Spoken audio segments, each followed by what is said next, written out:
Welcome, everybody. I am live. Hit the like button as you come in, please. I'm just setting up this live stream real quick.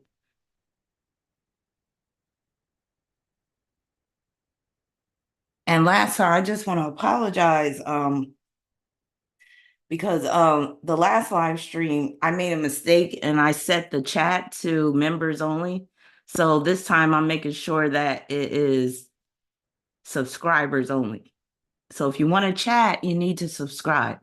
But I hope everybody is doing well. I can't see the chat right now because I'm setting up the live stream. So just give me a minute.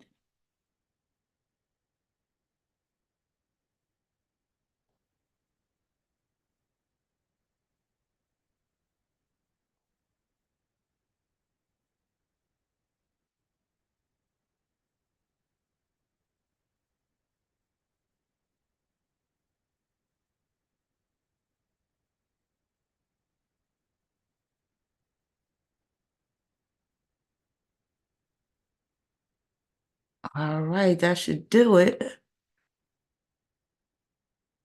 All right, let me see if the chat is showing. Oh, yep, there y'all are. Hey, y'all. How's everybody doing?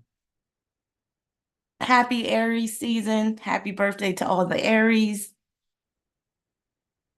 How did y'all like that eclipse? Was anybody in the path of totality where you were able to see the entire eclipse? If so, let me know. Let me know because I wasn't in the path of totality because I'm in Arizona, so it didn't include my state. So it didn't even get dim outside. It was just like a normal day from where I was at. But did anybody see the eclipse?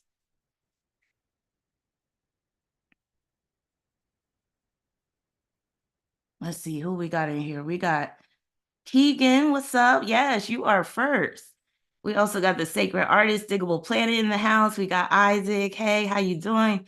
Ellie, what's up? Dr. Ken, another Diggable Planet. We got, let's see, Ellie. I think I said Ellie already. Contemplating Key, what's up? Dust, Red Blazers, and Blue Eons. What's up? Or Red Lasers, I'm sorry. We got Skyron, another Diggable Planet. Chaley. Who else we got? Jess, Celestine. All right. So before I get into the main topic, I just want to talk about some of the current events that have been going on. People are going crazy. And some of you younger people, I would say the Gen Zers especially, you may not realize that back in the day, things weren't this crazy. You know, we always had crazy people roaming around, but I'll say over the past maybe 20 years, people have gotten more and more crazy. Like they lack impulse control. They have no control over their emotions. And I'm talking about grown ass adults. And I'm not even talking about this is mostly people in the Gen Z generation because it's people of all ages wilding out. People my age, people older than me. It's just getting crazy. Like I found out today that some guy, and part of it just makes me want to laugh because it's just like you can't make this stuff up, but it's not funny because a person died in the process. But some of y'all might have heard this news story. So I think this happened today where this man, he drove a semi truck into the Department of Public Safety.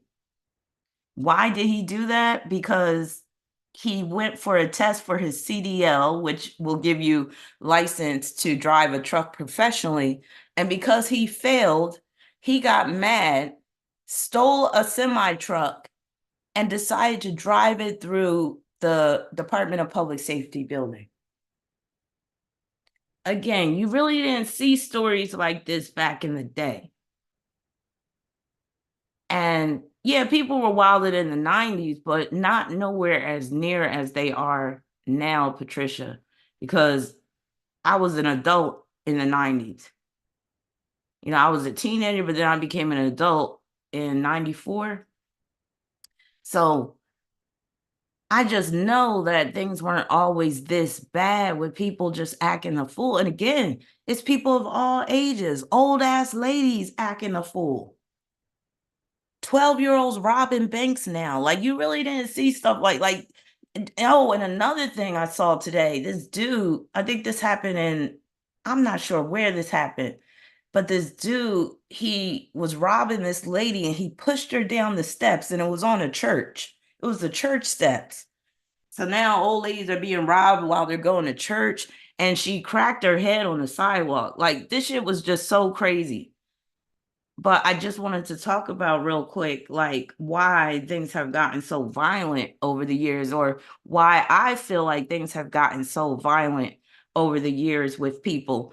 And granted, it's not everywhere, because you could go to some places in the world and you don't have to worry about getting attacked. You don't got to worry about getting mugged. You don't got to worry about, getting assaulted, all of that stuff. So it's not everywhere, but it's in certain places throughout the world where people have gone crazy. And America is one of the main places. Now, the reason why, I'll say the main reason why I think so many people are wilding out is because a lot of people are on medications, psychotropic medications. Now, I'm not here to dismiss the efficacy of psychotropic medications, because I do believe that they are effective for a lot of people. But I also believe that some of these medications are very dangerous, especially the SSRIs. With SSRI stands for selective serotonin reuptake inhibitors. And you got to be very careful when you're taking these. Also, like when you're on benzodiazepines, got to be very careful, especially when you want to stop taking them. That's when all hell could break loose. And from what I've learned, you really got to wean yourself off of these drugs and under a doctor's care. So just imagine you got a lot of people on these medications. Some of these people are not being supervised on these medications. Some people, they start the medication and then they stop taking it. Other people, they were given this medication when they were young. And this medication, from what I've learned, these medications, they will change the brain chemistry. So there's been this like decades long study, and I've been following this website for years. Unfortunately, they stopped updating it, but it was called SSRI Stories. And it's just dealing with all of these gruesome stories of like egregious acts that people have committed. And they were able to verify that these people were on certain medications at the time, psychotropic medications. So like they might have been on Prozac, they might have been on Celexa, Wellbutrin, Remeron, what's another one? Depakote. And I do have some experience with these psychotropic medications when I used to be a social worker. So working in the homeless shelter system, and I worked in a homeless shelter system for 3 years, and then also working in the school system for at-risk youth, I saw how heavily medicated a lot of these people were, a lot of the clients, including kids. And I might have talked about this in another live stream, but I remember, when I was working with the at-risk youth, we would have like company-wide meetings every now and then. And I remember asking the speaker, with all these kids being on these medications, and mainly they were on medications for ADHD, bipolar disorder, oppositional defiant disorder. Basically, at some point, the psychiatry industry decided that the best way to treat people was through drugs and really not through therapy. Now, these kids were going to psychiatrists for therapy, but the main remedy seemed like it was to put these kids on drugs. So I remember asking the speaker in a meeting one day, I was like, okay, all these kids that are on these medications, will they ever get to a point where they can stop taking the medications? And they were basically like, no. Most of them are going to have to be on medications the rest of their life. Now, with that being said, mind you, these are kids being given these medications. So what happens when these kids turn into adults and they're no longer, being supervised by their parents, they're no longer being supervised by a doctor, and they can do whatever the hell they want? You don't think that might have some effects? The fact that they've been on these drugs for the past, 10 years of their life, and then they stop taking them. And we're not even talking about the street use of the drugs as well. We could get into the fentanyl thing as well. But I believe that the reason why there's so many violent people nowadays is because of the way these medications are basically messing with people's temporal lobe, which is a part of the brain that controls your ability to be rational. It basically is what makes you human instead of a wild animal. So I think a lot of people are behaving like wild animals again because they've lost touch with themselves in terms of, you know, how to behave in a way where, you're in control of your emotions. You can basically think things through. And yeah, it is particularly bad. I've noticed it's particularly bad in the Black community. So, like these acts of violence. So, when I was in social work and I was helping these at risk youth, mind you, this was in Philly. Philly, you could say, is how much? It almost seems like Philly is 70% Black. But anyway, most of the clients, the kids, were Black that were getting these medications. And I remember I had a problem with it back then. So again, and it was especially young Black boys. There was a lot of young Black boys that were diagnosed as ADHD, bipolar, oppositional defiant, all that type of stuff. And next thing you know, they're putting them on drugs. So you don't think that's going to have an effect upon them going forward into life? Think about it. If you are given drugs as a kid and it basically numbs you, because that's what happens. I remember there was times when my client, he would, like, most of the time he was well behaved, and that's because he was on those drugs. But then sometimes he would be in his little rambunctious mode and he would turn around and look at me with this sly face and be like, I didn't take my medication today. Like letting me know, like, get ready because I'm gonna act a fool today in class. But again, that medication makes these kids numb. So imagine once you take them off the medication, now they can't deal with their emotions the way they're supposed to. They're not in control because these emotions are like raw now, and they're over pronounced because they've been suppressed for so long. So I just wanted to talk about that real quick. And also just the fact of Neptune's influence upon the world. And Neptune rules drugs. Neptune being in Pisces since 2011, Pisces rules drugs. So again, I think a lot of times we're missing the big part of the equation when it comes to this level of violence that we're seeing, and where people are just committing these egregious acts. I mean, it's just crazy, like some of what's happening now. So again, just be careful with these drugs. And again, sometimes I think they do help. And I'm not, demonizing all of these psychotropic medications because I do believe some people really need them. But I know that the doctor will try to throw them at you. I remember when I was about to get my surgery, he was asking me, if I wanted something. It was some type of psychological thing. I was like, no, I'm cool. But these doctors will push this stuff on you.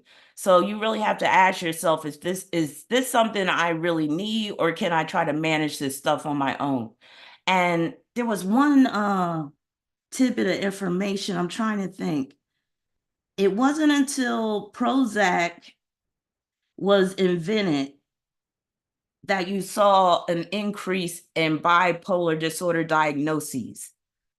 So there's a direct correlation between drugs like Prozac coming on the market, and this was in the 80s when Prozac came on the scene, and also the increase in the number of people being diagnosed with bipolar disorder. Once you get diagnosed with bipolar disorder, the next thing is to put you on medication to manage the symptoms. But yeah, I'm just saying, be careful of these drugs out here because they can really wreck your mind up. And a lot of times there's no going back.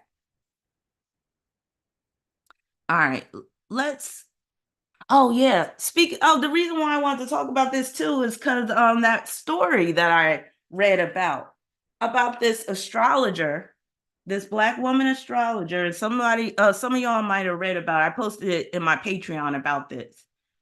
This astrologer, she ended up killing her boyfriend. She stabbed him to death in front of her 9-year-old child. Then she got into a car, got on the freeway, pushed both of her kids out the car. She had a 9-year-old daughter and a 8-month-old baby. Pushed both of the kids out the car. 8-month-old baby gets ran over by a car, and the 9-year-old happens to make it. She survives and she is able to get to the side of the road. Then the girl drives into a tree, kills herself. Now, this chick was acting crazy over the eclipse because in the news story, they basically talk about how on Twitter she kept posting about the eclipse and how this was going to be basically Armageddon and people better choose sides and shit is about to go down and all this stuff. So she let the eclipse, I guess, really get to her head. But I'm sure she had some mental health issues before that. But that's another thing, dealing with this spirit world and people that are spirit workers or astrologers or tarot readers, psychics, mediums. You got to be careful of who you follow. You got to be careful of who you listen to because unfortunately, this profession, the spiritual, you might as well say spiritual advisement profession, metaphysical profession, crazy people flock to it. They love it. It's the same with the world of psychology. Crazy people love psychology. Crazy people love astrology and tarot and all that type of stuff. So you do got to be a little bit discerning when it comes to, some of these people online on social media, spouting all this stuff. And I'm sure she got some of her followers worked up about the eclipse, which is not a good thing. Being a fear monger is just not good, period, especially when you are an astrologer or a tarot reader or whatever like that. You could talk about some things that could possibly happen that could be disastrous, but to be in a panic about it and be getting everybody stirred up, I don't believe that's the way. But yeah, I just wanted to talk about her. It's a tragic story. I feel bad for the little 9-year-old that has to continue on with life without her mother. It's just sad all the way around. But there was something else I was going to say about this too, real quick. But yeah, I mean, basically, that brings me to tonight's discussion about the Warrens. So I don't know if anybody, well, I'm sure some of you guys are familiar with the Warrens. They were this like husband and wife ghost hunting team. And the movies, The Conjuring, Annabelle, even the story Amityville Horror, the Warrens, they're attached to these stories because they were investigating these homes and they were basically helping these people. Yup, her baby, yup. They were basically helping people that were either possessed or that were living in haunted houses and things like that. Sid said swindlers. So yeah, so basically this is a sponsored video that I'm going to be doing on the Warrens. If anybody ever saw one of those movies, The Conjuring, there's also a movie based on the Warrens called The Nun, Nun 1 and Nun 2. But the Conjuring series, or the Conjuring, what would you call that, franchise and the sequels and all that stuff, that's the most popular. So who has seen, if you've seen The Conjuring before, press 1. Now, me, I tried watching The Conjuring and I lost interest very quickly because I don't like movies where it's all this like jump scares or like it's so like the music is overly dramatic and all that type of stuff. I think that movie was like that, but I can't even really remember because I didn't even watch all of it. But if you watch The Conjuring before, press 1, whether it's part 1, part 2. I believe part 1 was about the doll Annabelle. But of course, in the movies, they over dramatize things. But so quite a few of y'all have seen The Conjuring. Hey, Tyrell. Ellie said it was boring. Well, thank you for confirming that because like I lost interest really quickly. And wasn't that guy in it? The guy that played in Insidious. I'm like, he's always playing in these movies like that. I think he plays Ed Warren.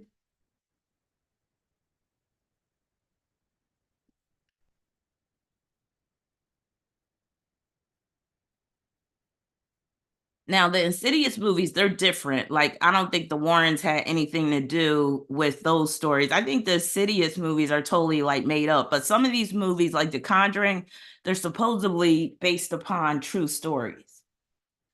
So let me pull up my phone so I can see the chat while I open up this slideshow because you know I got a slideshow for y'all.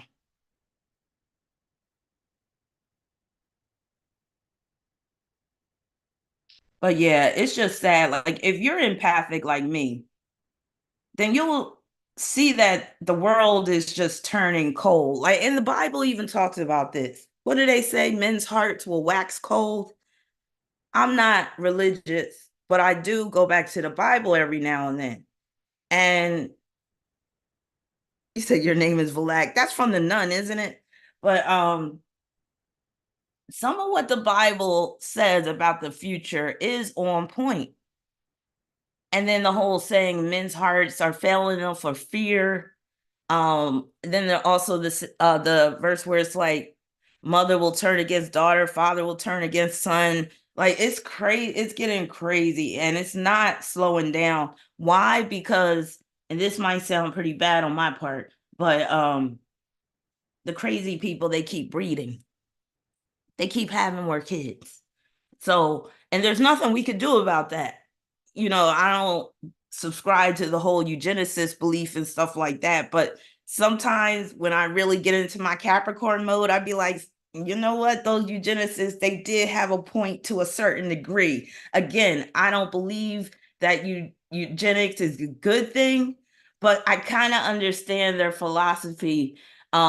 Because again, if you have a dumbed down population that has no impulse control, that, you know, just lets themselves be ruled by their emotions, and these people continue to have children, what kind of society are we going to have 10 years down the line, 20 years down the line? Now, what could help, you know, instead of going the extreme route with eugenics, what is needed is a sense of community, and of course, you know, proper education and, you know, family and all that type of stuff. But the evils that be, they've been trying to tear down anything that will promote a good, peaceful, wholesome life, if you think about it. So a lot of what's happening with humanity is not humanity's fault per se. It's the evils that be that basically set the tone for humanity. And you really have to be an independent, strong minded thinker to break the program or to resist the programming. Because a lot of people, beyond those that just have these low IQs and have low impulse control, a lot of people are just programmed, especially by social media. So it's almost like they don't know any better. I know some of y'all heard of that term NPCs, where it's like they can't even think on their own. Everything that they do is totally like programmed into them. And they'll latch on to anything that's hot. That's a dangerous mindset to have. But again, you're seeing more and more of this um, just becoming more and more widespread. So I'm just letting you know I'm a little concerned about humanity right now. Pluto and Aquarius is not going to make things much better. Now, while it can force some people to become enlightened, it's not going to be enough of us to really make a difference. I'm sorry, I hate to sound pessimistic, but I rather just call myself realistic. And I think it's going to take maybe another century before things turn around. I don't think things are going to turn around in my lifetime. So that's that. But with all that being said, let me pull up this PowerPoint because I don't have much time tonight. Make a little love, do a little dance, get down tonight, get down tonight. All right, let's see.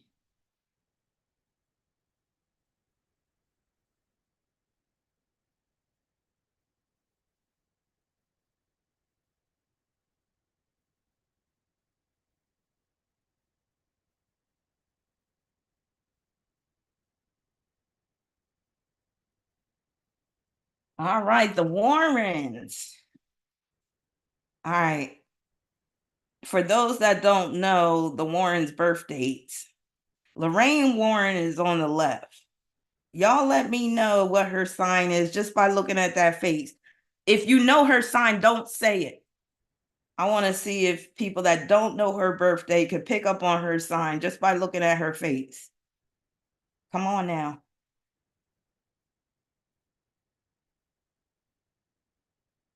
All right, let me see the chat. She got that characteristic trait that this sign tends to have. Charlie said, who are these people? There you go, Derek. Yes. Yup. Yup, Isaac. Yup, Ellie. Yes, Bacon. Those that are saying Aquarius, you are right. She got that classic Aquarius smirk. I'm sorry. I read faces. And just looking at this woman's face, I'm sorry. She ain't, I'm like, I would not trust this woman. Now, even after seeing her face, I gave them a fair shake. I really did. I was like, you know what? I'm going into this objectively. And the good thing is I'm not biased. Like, I don't have any love for these two. I don't have any hatred for these two. So I went in this totally like in an objective manner. And I wanted to see, just like how Jupiter Going Wild, who sponsors this video, wanted to see if they were scammers or if they're the real deal. So I came into this with, new eyes, you could say, with the eyes of a young child.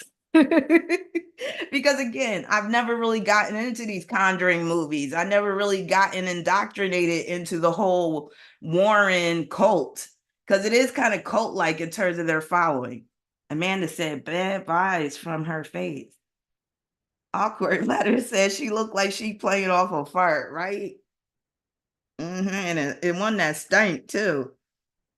All right, so this video has been sponsored by Jupiter Going Wild. So thank you, Jupiter, for sponsoring this video. I'm not sure, did I see you up in here?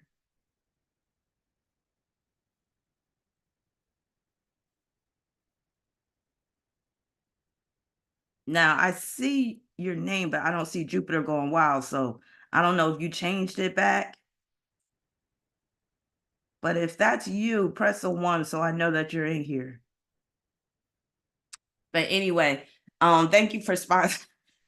Why am I laughing? Okay, that's you, Patricia. Okay, good. So Jupiter Going Wild, Patricia, thank you for sponsoring this video. And you said she looked like a child abuser. Oh, Lord, don't get me started. All right, so Jupiter wants to know, as I get older, she said, I'm starting to enjoy watching horror films like The Omen. I love The Omen. And The Conjuring. When it comes to horror films, as a Gemini South node that's very curious about various aspects of life. And then you said, I only have one question pertaining to this case study. I wonder if Lorraine and her husband Ed were scammers or real demonologists. Okay, so let's get into it. So first we're going to talk about Lorraine's numerology. So she was born January 31st, straight up Aquarius. That 31 breaks down to 4. And 31 is the number of hermit recluse. So, even though she was in the public eye, it can still produce somebody that would rather, keep to themselves when they're not working, could become recluses, especially as they get older. Now, that 31 and 4 makes her highly intuitive, and it can make her weird. And she even has a weird look to me. And it just reinforces her Aquarius energy. It compounds it.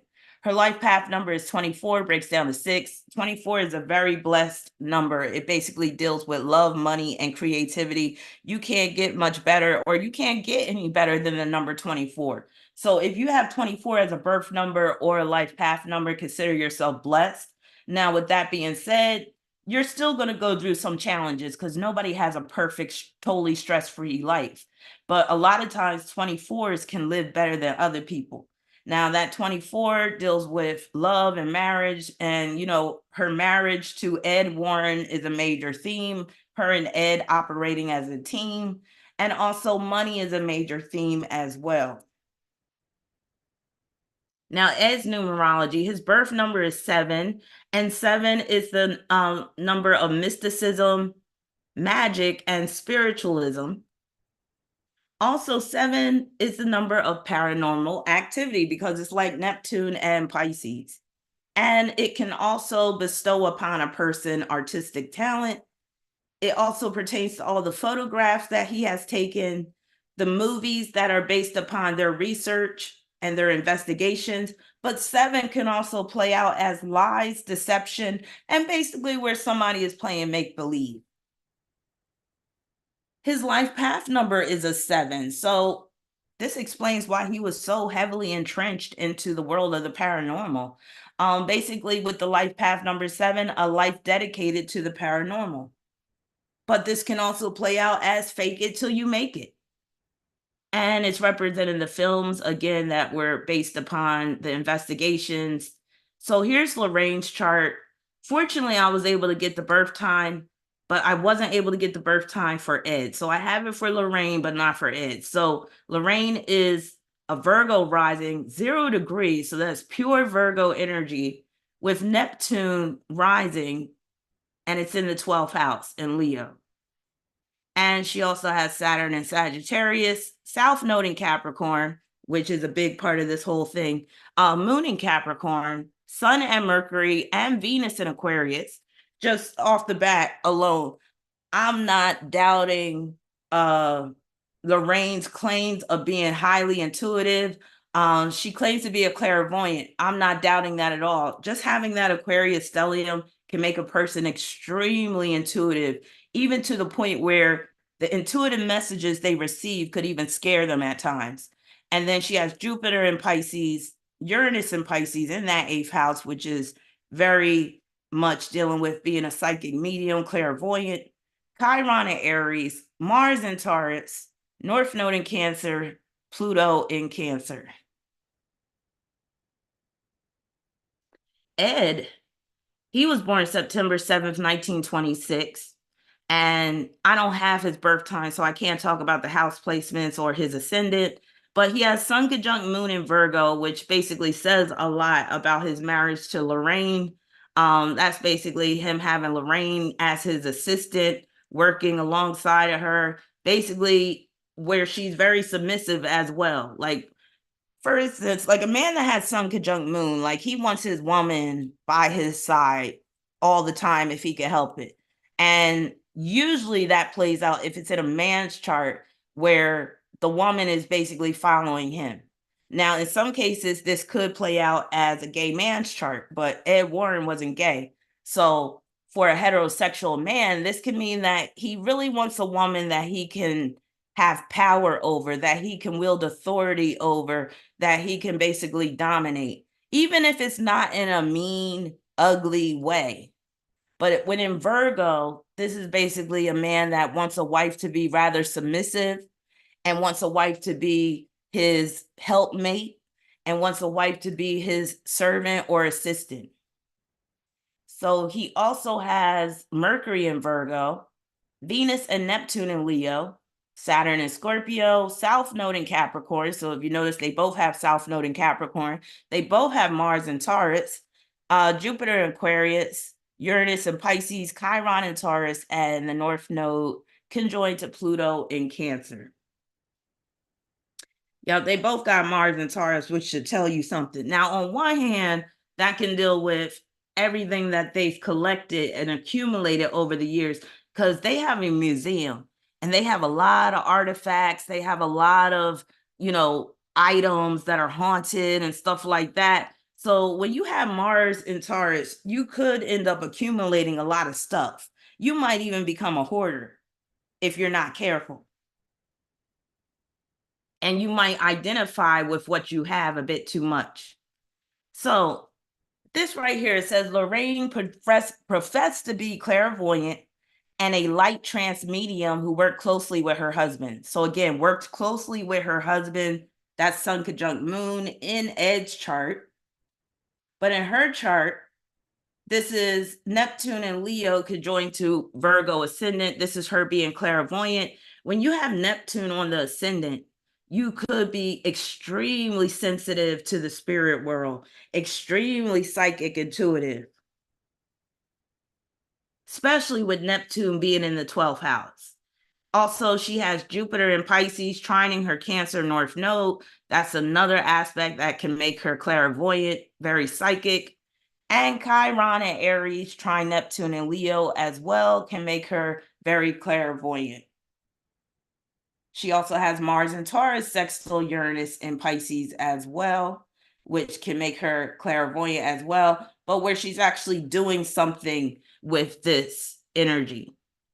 And this also deals with her collection of all those objects, those haunted items, all of that. Now, Ed, again, Lorraine working closely with Ed, that is his Sun conjunct Moon in Virgo. Moon in Virgo, sextile Pluto and North Node in Cancer. So this is basically his wife, represented by Moon in Virgo, helping him with these investigations into the demonic, especially in terms of these haunted houses. And Venus conjunct Neptune and Leo. So this can represent a wife that is very psychic, that is clairvoyant, and where there's fame to be gained as a result with this conjunction being in Leo. Also, actually, I'll get into this more when we get into the other slides. I don't want to get ahead of myself. But this is a picture of Lorraine and Ed with, I'm not sure who this mother and two children are, but this is one of their clients that they were helping out. So one of the things that I did want to mention was that Ed, if you look at his face, he has very dark eyes. He has dark circles under his eyes, but even like his pupils, like just his eyes, period, there's just this darkness around them. And I like to read people's face, but I really like to read people's eyes. So his eyes were one of the first things that jumped out at me, and not in a good way. I'll just say that.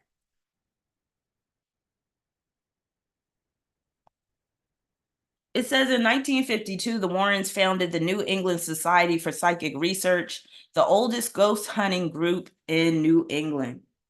So Lorraine's chart, Mars and Taurus sextile Uranus and Pisces. Like I said, I talked about this aspect already, but again, this is dealing with her collection of all these haunted spiritual items, all these items that might have demons attached to them, spirits attached to them, all that.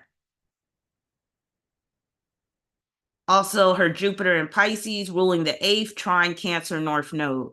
So basically, this is also pointing to her creating this group as well, with that North Node being in the 11th house. 11th house deals with groups and societies.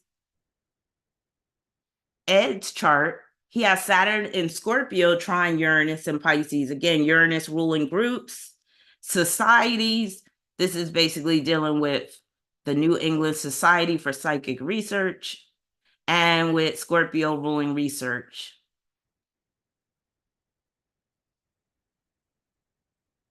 So here's a picture of Lorraine and Ed by themselves.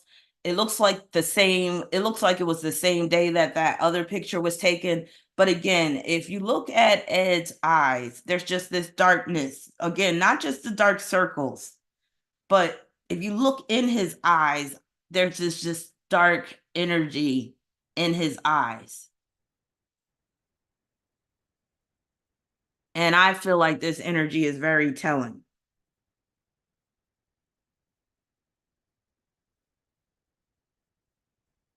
It said they authored many books about the paranormal and about their private investigations into various reports of paranormal activity.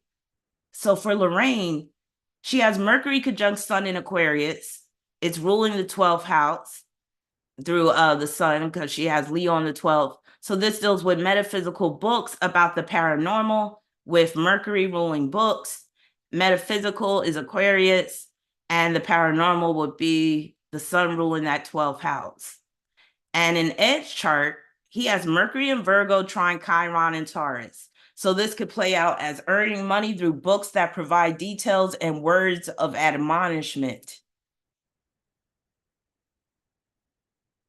Mars and Taurus sextile North Node and Pluto in Cancer. This is Ed and his wife making money through the recounting of ghost stories. Keep in mind, Cancer rules ghosts.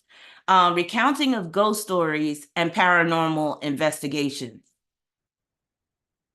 This is part of the reason why they were on the same page with being ghost hunters, because both of them were born during a time when the North Node was in Cancer and Pluto was in Cancer. So, they weren't the only ones that was, really into like ghosts and all that type of stuff that had those placements. But yeah, that's a big reason why they were on the same page like that.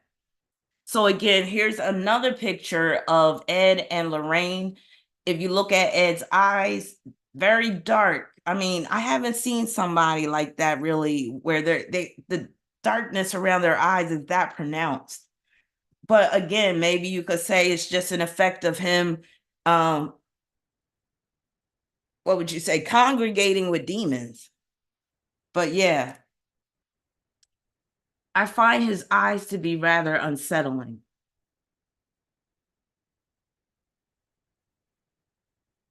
It says stories of ghost hauntings popularized by the Warrens have been adapted as or have indirectly inspired dozens of films, television series, and documentaries, including several films in the Amityville horror series and the films in the Conjuring universe.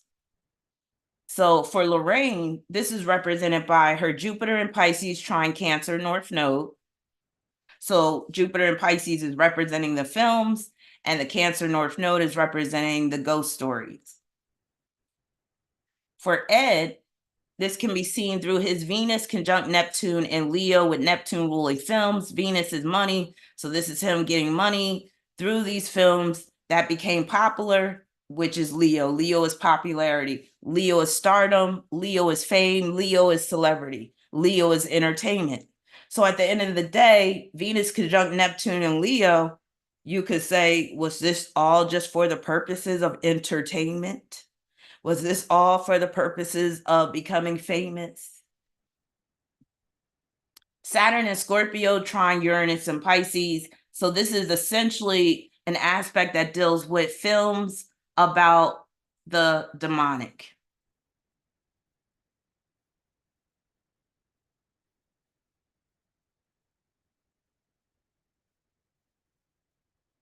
Now it says skeptics Perry DeAngelis and Stephen Novella investigated the Warrens' evidence and described it as blarney, or for lack of a better term, bullshit. Skeptical investigators Joe Nickel and Benjamin Radford concluded that the better-known hauntings, Amityville and the Snedeker family haunting, did not happen and have been invented. Invented. Reminds me of Jupiter in Aquarius, which is in Ed Warren's chart. Now, Ed and Lorraine, they didn't invent these stories. That's if what these skeptics are saying are true. But what they did was they basically provided confirmation that these stories were true, that these houses were really haunted, that these people were really being tormented by spirits, ghosts, demons, what have you. But, whenever you're doing psychic work, you're going to have some skeptics.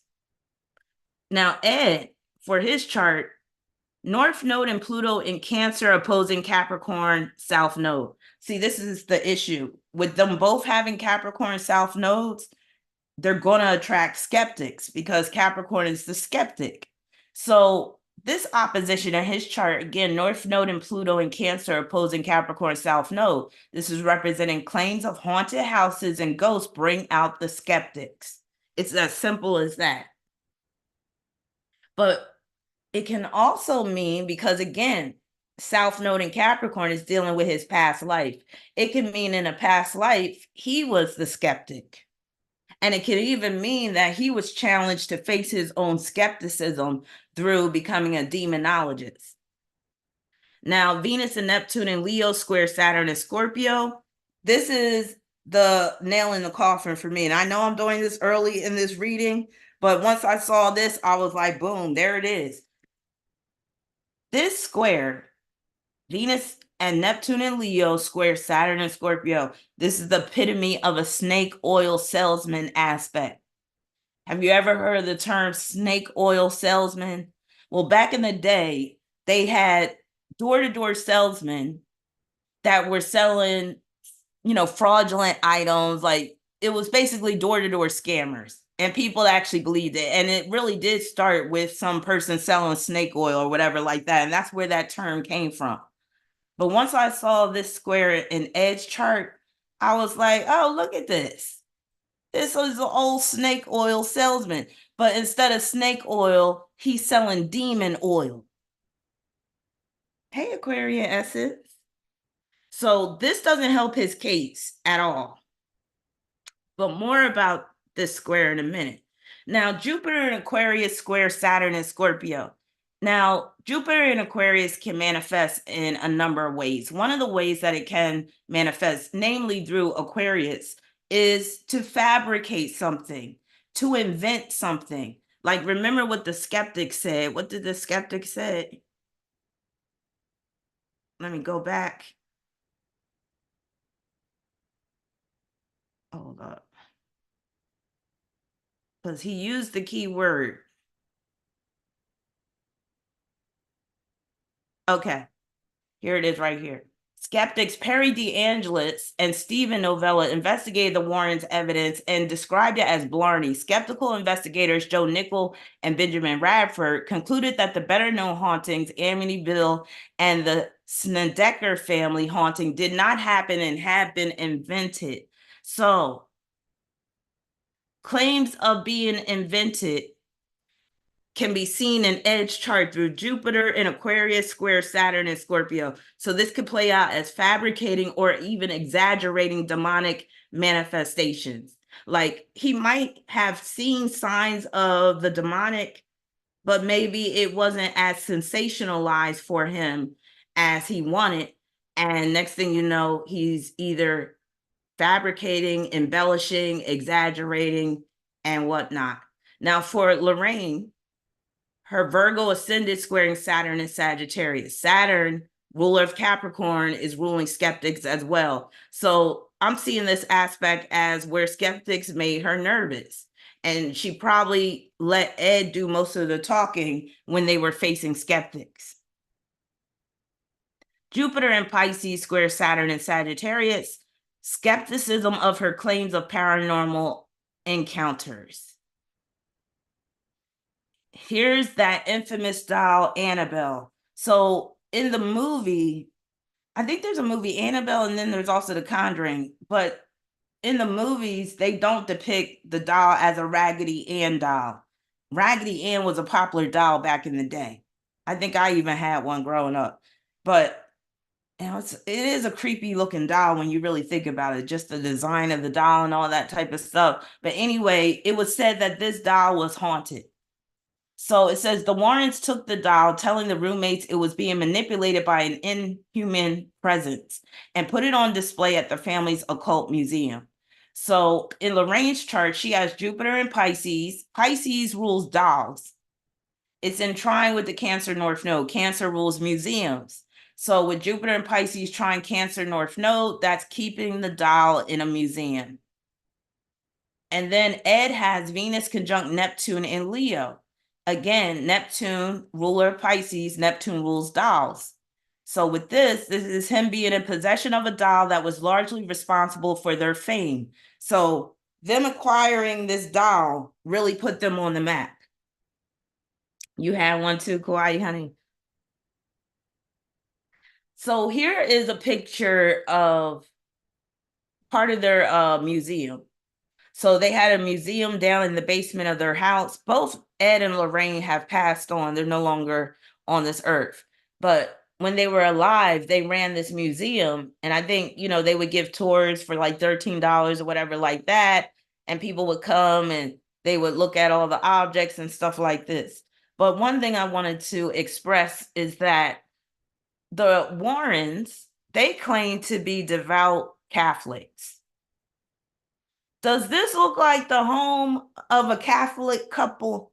Now, yes, I know that they are demonic investigators and all that type of stuff, but even that doesn't really go along with being a Catholic. But definitely having all of these artifacts in their home, it'd be different to me if it was in a separate location, separate from their home. But you got all this devilry up in your home, but you claim to be this devout Catholic. Make it make sense.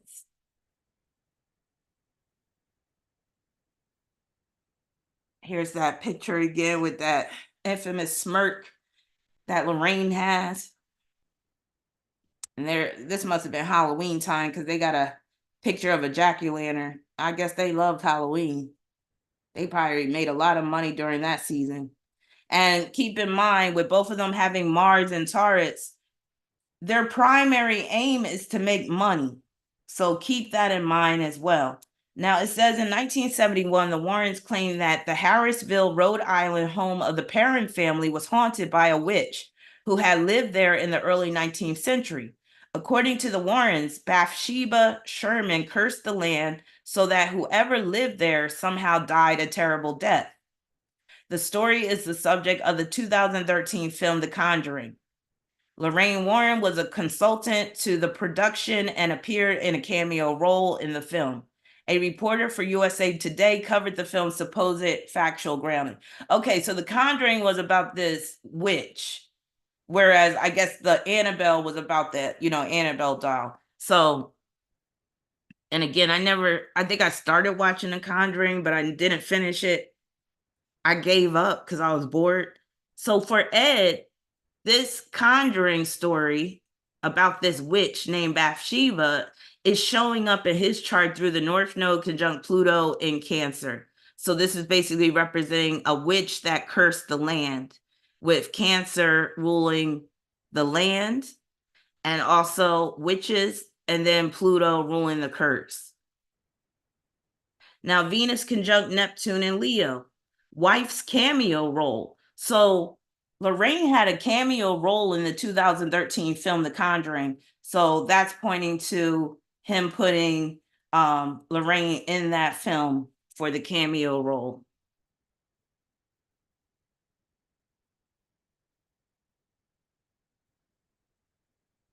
Now, according to Benjamin Radford, the story Amityville was refuted by eyewitnesses, investigations, and forensic evidence. Case in point, Amityville Horror is one of my favorite films. I love horror films from the 70s and 80s. And I read the book, The Amityville Horror. And at the time, I was convinced that a lot of what was written was true. But then when I started to, research about the Warrens, I like to keep an open mind. So it wasn't hard for me to say, okay, maybe that shit wasn't true. Maybe it was made up, because there are reports of people basically saying that oh God, what was their name? The Lutzes. The Lutzes were the family that were being, tormented by this demon or demons in the house. And they ended up leaving the house after buying it. I think they left before 30 days was up or whatever like that. But there's some people that are saying the Lutzes invented the story in order to make money. Now, the story starts with the DeFeo family, and this was actually a true story. So I think it was Ronald DeFeo, correct me if I'm wrong. He was the son in the family, and he went crazy and shot all his family members. So that is the story of how the house became haunted. And then the Lutz came and they bought the house at a discounted price because of what happened in that house. And next thing they're saying that the house is haunted. And then the Warrens, they confirm that the house is haunted as well. But then there's people that come out later and say, no, the whole story was made up. So I don't have any problem believing that Amityville Horror story was all made up. First of all, anytime you're dealing with the paranormal, and this is from my own personal experience, I could be wrong, but I have heard some crazy things that happen to people that I know personally. But one of the things that I've noticed, even with the stories that I heard about other people experiences, a lot of times it's not as dramatic as they're portraying in books and movies. where it's like in the Amityville horror movie, they flushed the toilet and all this black goo was coming up. And in the book, they talk about something like that too, or there was a pig face in the window and stuff like that. Just from my personal experience, the paranormal experiences are more subtle. They can be very scary, very unsettling, but they tend to be kind of subtle, if you get what I mean. It's never like, I've never heard of somebody saying, oh yeah, I was sitting at night and a chair just flew all the way across the room. But then again, I've had some experiences myself where if I told people, they would not believe me. So that's why I'm kind of in the middle when it comes to the paranormal and some of these stories and experiences, because I've experienced some crazy stuff myself. But then some of this stuff is so outlandish that you have to really question, is this really true? Did this really happen? So it says in 1979, lawyer William Weber stated that he, Jay Anson, and the occupants invented the horror story over many bottles of wine. So the fact that Ed came along and corroborated their story about this house being haunted, that's dealing with Mars and Taurus. It's dealing with a T-square in his chart involving Mars and Taurus, Jupiter and Aquarius, and Saturn and Scorpio. And this T-square shows Ed's desire to cash in on these fabricated horror stories, albeit not without facing scrutiny from the skeptics. So here is a picture of Lorraine Warren as she is older in her latter years in front of the Conjuring 2 movie poster. She's beaming because she's getting some money off of it or whatever. But I think it's kind of telling what she has on. It's like you see how she got this, little jacket over this dress. Of course, it's part of the whole ensemble. But I just think it's kind of interesting that it's forming a triangle, and then she has this pendant on, like it looks like the eye in the triangle, whole Illuminati thing. I'm just saying, I peeped that. And I don't think, maybe it wasn't on purpose, but I'm just saying that to me is kind of telling. Now, before I go on, let's take a poll. Wait, can I set a poll from my phone? No. Let me set up a poll. That means I'm going to have to stop share. We'll just do 1 and 2. If you've ever experienced any paranormal activity, press 1. If you've never experienced any paranormal activity, press 2.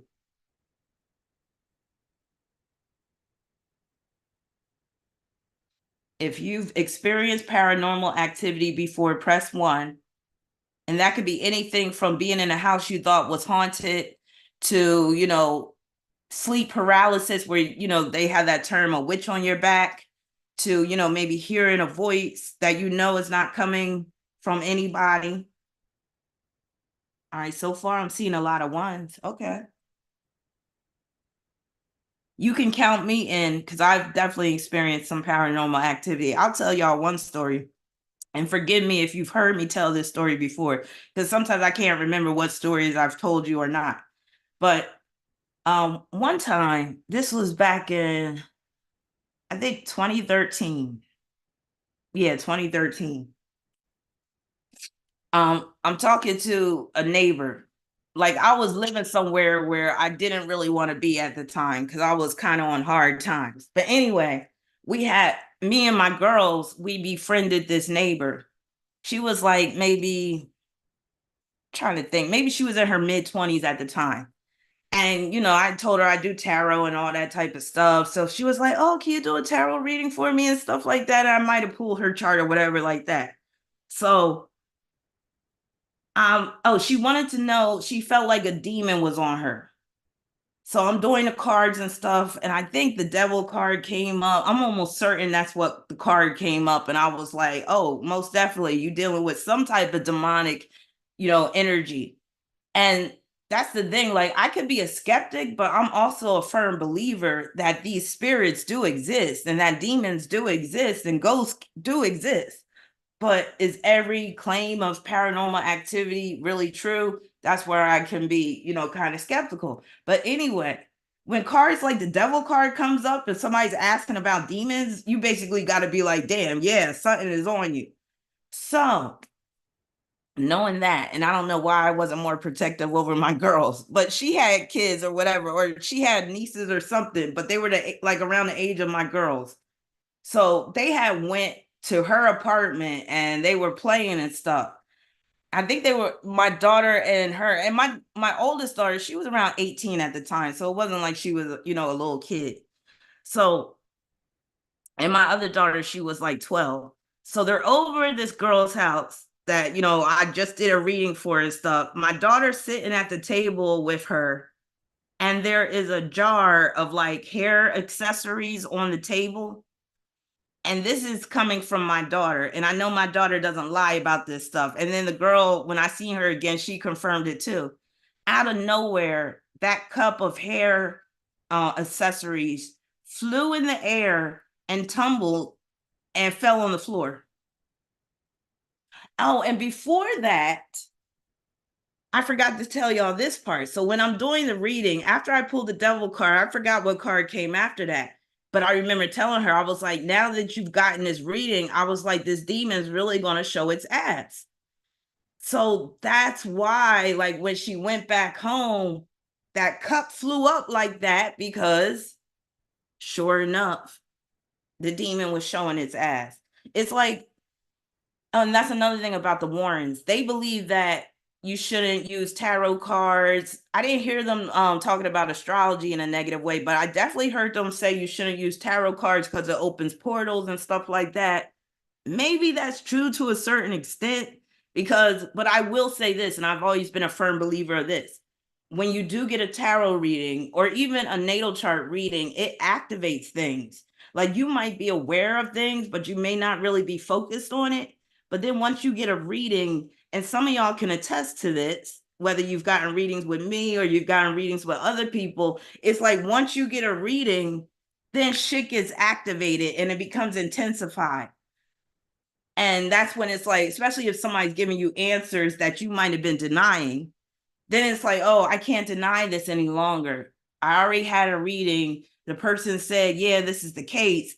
And now it's being manifested in front of my face where I can't ignore it. I can't deny it anymore. So yeah, that shit happens. But it's like quantum physics. Quantum physics is basically dealing with waves and particles. So things are in its wave state until they become aware. Like once you become aware of the wave, it collapses as a particle. It becomes real, you can basically say, or it becomes solid. It's the same thing dealing with the spirit world. Like once you become aware, you acknowledge something, then it can really start to play out. So I wanted to just put that out there. But yeah, it looks like most of y'all have had experience with the paranormal. And yeah, sometimes it could be scary. Another time where it was a similar situation to the cup. And I wasn't home at the time. My oldest daughter this happened to my oldest daughter. But she was in the kitchen. There was a cup. I don't know why this cup was on top of the refrigerator, but she said it was on top of the refrigerator, or maybe it was on top of the counter. But she said that the cup, it had coffee in it. I guess it was my coffee from earlier that day because she don't drink coffee. So there was a cup of coffee, and she said that the cup just flipped in the air and then fell where it should, fell at its base with the coffee still in it. I was like, what the hell? There was another time when my son's loose tooth that I had put on my TV stand because I was going to put it under his pillow and play Tooth Fairy. But I was like, let me just put it here while I'm doing this. And this was after I had a house fire. And I do believe that when traumatic things happen in a house, that's when, either spirits can become awakened or maybe they might enter in. So yeah, I had his tooth that I had taken out of his mouth. It was on the TV stand.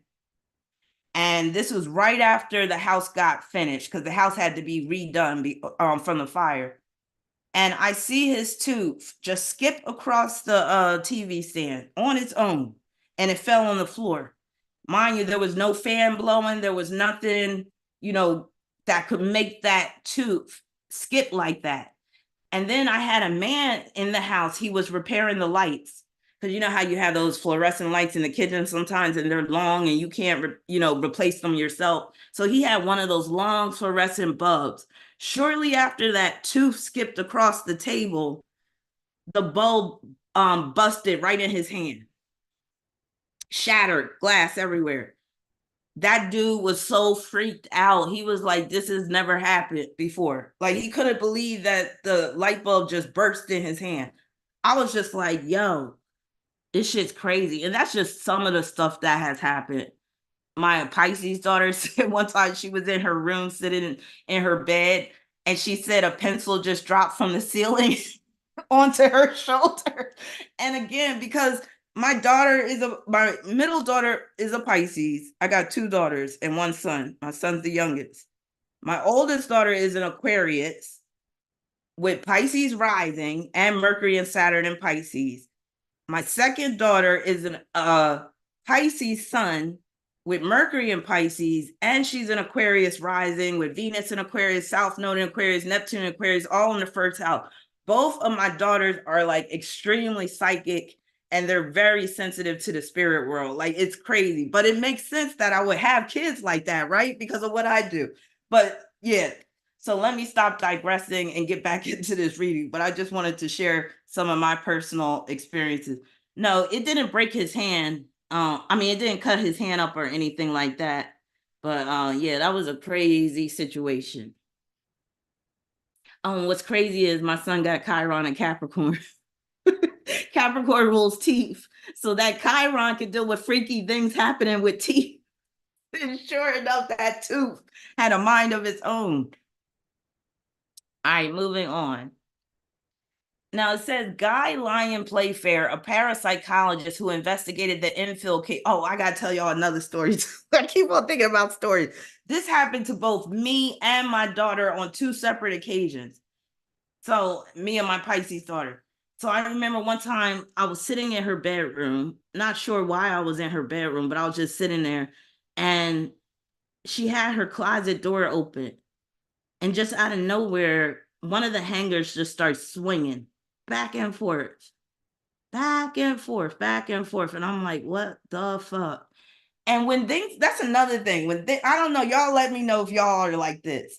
When y'all experience some freaky shit, some paranormal activity, usually it's not like in the movies where you scream and run out the house. Usually you just either sit there and you're like, okay, what the hell am I looking at? What is going on? Did I just hear that? Did I just see that right? Or, you just might quickly try to act like you didn't see it or whatever. There's only been one time with paranormal activity that I didn't run. Even in that case, I was extremely calm. But then this was the time me and my daughter both seen this ghost, and we saw it at two different times, but it was like within a span of 5 minutes of each other. And I remember, because I was on my way out the house. I know I've told this story before. I was on my way out the house, and she was behind me, but she took a few minutes to come out the house. So I'm out the house first. As soon as I come out the house, I'm like, turn around. I'm telling my daughter, did you see that? And my daughter's like, Mom, did you see that? And I'm like, no, did you see that? And I'm like, I told my daughter, describe to me what you just saw. And when she described to me the exact figure that I saw, I was like, yo, what the hell? But again, it's not like we ran out the house screaming. We both saw it, just kept walking. And then when we came outside, we started freaking out like, yo, what the hell did we just see? And yeah, it was just crazy. But yeah, a lot of times you're not going to be like screaming at the top of your lungs and all this type of stuff. Because again, a lot of times paranormal activity is kind of subtle. And it's to the point where it'll play with your mind to the point where it's like, did that really happen? Did I really see that? Okay, enough about that. Guy Lyon Playfair, a parapsychologist who investigated the infill case alongside Maurice Grosse, also says the film greatly exaggerated the Warrens' role in the investigation. He stated in 2016 that they turned up once and that Ed Warren told Playfair the Warrens could make a lot of money out of the case. So again, this is just showing that Ed is more concerned about cashing in on this opportunity than being truthful. So again, let me just read this part again because I feel like I was rambling a little bit. So it says, Guy Lyon Playfair, a parapsychologist who investigated the infill case alongside Maurice Groats, also says the film greatly exaggerated the Warrens' role in the investigation. So basically, when it came to the infill case, which happened in the UK, the Warrens, they just made one visit, uninvited, unannounced, which they're prone to do, which I have a big problem with. And Ed told Playfair that they could make a lot of money out of the case. He corroborated the claim that the Warrens were not invited to the Enfield house and that nobody in the family had ever heard of him until Ed Warren turned up. So basically, the Warrens, they were popping up to some of these haunted houses because they would read about these stories and they would basically go and, investigate it without being invited. Sometimes people would reach out to them. Now, again, with Ed, he got Mars and Taurus opposition Saturn and Scorpio. So this is playing out as seeking out cases of the demonic in order to make money. Mars and Taurus square Jupiter and Aquarius. His drive to make money overrides his ethics and moral compass because Jupiter rules ethics and morals. So basically, he's brodying his way into groups, teams, has no chill.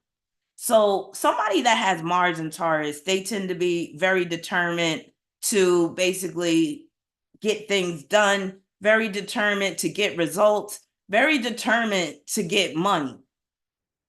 But that square with Jupiter and Taurus can mean that he's going to compromise his morals and ethics in the process. I don't know if y'all ever heard of that term brodying. Back in Jersey and Philly, that was a saying which meant like forcing your way into something, like brodying your way into something. And that's basically what he was doing. People with Mars square Jupiter, they may not have any chill.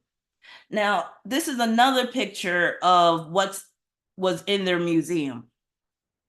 Now, the Warrens, they explicitly state that nobody should mess with a Ouija board, which I agree with. Some of what they say, I do agree with.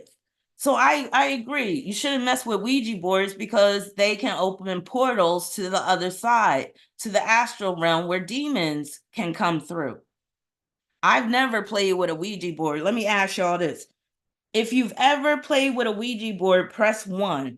If you've never played with a Ouija board, press 2. I'm too scared. I refuse. I've heard some bad stories. And I heard a personal account of the Ouija board when I was in junior high. I'll never forget. I was talking to this boy named Raymond, and he wasn't even all that cute. I don't know why I was. Now I know why I was talking to him, because I have a Scorpio North Node, and I had to experience this whole thing, this demonic early in life. Scorpio rules the demonic. So I've always been fascinated by like the dark side, demons, all that. And that's very much due to my Scorpio North Node. It's also dealing with my moon and ascendant square in Pluto. But anyway, I had met this young dude. I think I might have been in the 7th grade, 8th grade. He has a crush on me or whatever. So we start talking and all this stuff. And he tells me that one day he's, started playing with the Ouija board. And the Ouija board started talking to him and telling him that he didn't need to be a Christian because he was going to church at the time, and was telling him that he needed to pledge his allegiance to him, basically the spirit talking to him, and was telling him stuff like, you need to burn a Bible and you need to do this. And the dude actually did burn a Bible. And he said that like creepy stuff started to happen to him thereafter. I can't remember all the details of his story. But anyway, after that, do you think I kept on talking to him? I was like, hell no. And he said that I think he did eventually burn the Ouija board or whatever. But yeah, once he told me that, I was like, dude, I am not talking to you anymore. But yeah, but my thing is, the Warrens are saying that the Ouija board is dangerous. And my thing is, then why do you have it in your house? I know it's part of your museum of haunted items, but you would think as Catholics, you wouldn't want nothing to do with the Ouija board. You wouldn't want to be nowhere near the Ouija board. But they got the Ouija board up in their house along with other items and stuff like that. That's why I'm just like, yo, these people are hypocrites. All right, moving on. In 1981, Orange Cheyenne Johnson was accused of killing his landlord, Alan Bono. Ed and Lorraine Warren had been called prior to the killing to deal with the alleged demonic possession of the younger brother of Johnson's fiancee. The Warrens subsequently claimed that Johnson was also possessed. This story was crazy. At trial, Johnson attempted to plead not guilty by reason of demonic possession, but the judge basically threw it out. The judge was not having it, but was unsuccessful with his plea. This story serves as the inspiration for The Conjuring, The Devil Made Me Do It. So basically, to make the long story short, there was this young boy that was said to be possessed. And one day, the older brother got so fed up with the Warrens being over there and, the priest and all that stuff that he said something like, come into me, like he was telling the demon to come into him. And then supposedly, according to the Warrens, the older brother got possessed. Next thing you know, he's killing his landlord. And the Warrens basically were trying to, testify in favor of this guy that killed his landlord, saying that no, he was actually demonically possessed. So he shouldn't have to be charged with the crime or whatever, or face time. So this whole situation involving Ed and this Arnie Cheyenne Johnson situation, this is dealing with the T-square and edge chart involving Mars and Taurus, Jupiter in Aquarius, and Saturn in Scorpio. Basically, Ed's assertion that male commits murder due to demonic possession, but court is not buying it. So Jupiter in Aquarius is representing the court or the judge, and Aquarius is a very rational sign. Aquarius has two ends of the spectrum. On one end, you have high degree of rationality, and where the person is prone to scientific thought. On the other end, you have metaphysics, which would include astrology. Now, on one end, back in the day, astronomy and astrology, they were combined, and people believed in both. But then at some point in history, the two were separated. And then astrology started to become looked at by those in the science field as quack science, as something that's just like part of, entertainment, that's not real. So when you're dealing with that side of Aquarius, some people may look at you as a crackpot. That's why sometimes when I'm out and about around strangers and they might ask me what I do, sometimes I lie and be like, I'm a counselor. I'm an accountant. These are all jobs I used to have anyway. I'm an accountant. I'm a social worker. Why? Because some people, if they find out I'm an astrologer, they go and be like, oh, she kooky, she crazy. And remember what I said before, this type of work just attracts the kooks and the crazies anyway. And hey, even myself, I could be a little kooky and crazy at times too with what I believe in and all that type of stuff.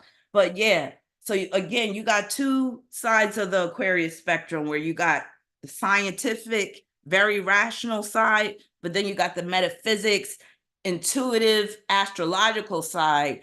And yeah, these two sides don't mix. And that's why I was like pissed when that astrologer killed her boyfriend and her baby and then kill herself, because I was like, we already get a bad rap. Now here's somebody come giving astrology a bad name, making it seem like we're all crazy and stuff. And I'm just like, but there's people in every profession that go crazy, so I shouldn't look at it like that. But it didn't help our case any. Now, The Devil's Road, the true story of Ed and Lorraine Warren. And again, keep in mind that they both have Mars and Taurus. They both have Capricorn South nodes. You know, Capricorn is the sign of the opportunist. So that's something to keep in mind as well when thinking about Ed and Lorraine's work. Was it all about opportunism? Was it all about exploitation, which is another theme that comes with Capricorn? And I have to say, Capricorn South nodes, they can be some of the more questionable kind of people when it comes to their integrity. Because again, we're dealing with Capricorn energy, and Capricorn is the devil. And you will hear, if you look at Ed and Lorraine's videos a lot, they talk about the devil a lot. He talks about demons, but he also just calls them devils. He'll be like, yeah, tarot cards, you know, that's how you invite devils all into your life. But being very focused on the devil is very much Capricorn South Node. And you got to wonder, you know, are they basically devilish themselves? I just have to say, this look that Lorraine is giving right now looks kind of devilish to me. And again, that Aquarian smirk.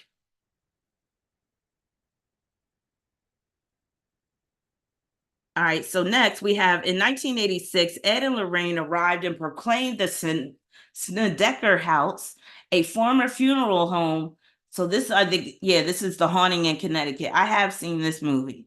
A former funeral home to be infested with demons. The case was featured in the 1993 book In a Dark Place, the story of a true haunting, a TV film that later became part of the Discovery Channel series A Haunting, was produced in 2002. The Haunting in Connecticut, a film based on the Warrens' version of events and directed by Peter Cornwell, was released in 2009.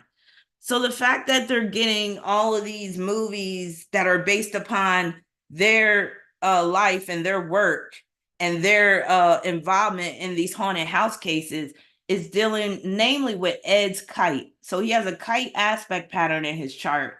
And when you have a kite aspect pattern, it's like basically what you touch can turn to gold. Or, you know, you might have this idea or this business plan, or you might have this opportunity, and then next thing you know, boom, everything falls into place and you're rewarded handsomely for it. Kites can bless people both good and bad. So you don't have to be a good person to be blessed by a kite. It just has to be in your chart.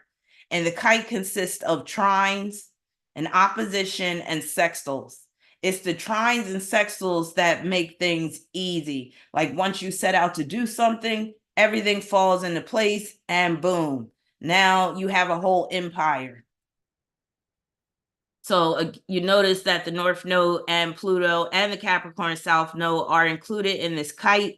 So again, you have to ask yourself, was this just about opportunism? Mars and Taurus is included in this kite. You have to ask yourself, was this just about making money? Or were they truly trying to help people? Here's a photo of their house. This is part of their house. So on this side, you see it says Paranormalology, okay, Research Center.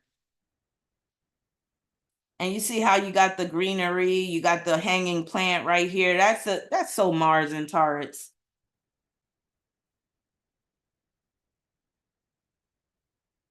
It says horror author Ray Garton, who wrote an account of the alleged haunting of the Snedeker family in Southington, Connecticut, later called into question the veracity of the accounts contained in his book, The Saying the Family Involved, which was going through some serious problems like alcoholism and drug addiction.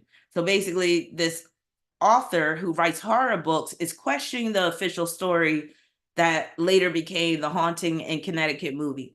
The family involved, which was going through some serious problems like alcoholism and drug addiction, could not keep their story straight. And I became very frustrated, he said. It's hard writing a nonfiction book when all the people involved are telling you different stories. To paranormal investigator Benjamin Radford, Garton said of Lorraine, if she told me the sun would come up tomorrow, I'd get a second opinion. I was like, wow, okay. So The fact that he said this about Lorraine is dealing with Mercury and Aquarius squaring Mars and Taurus in her chart.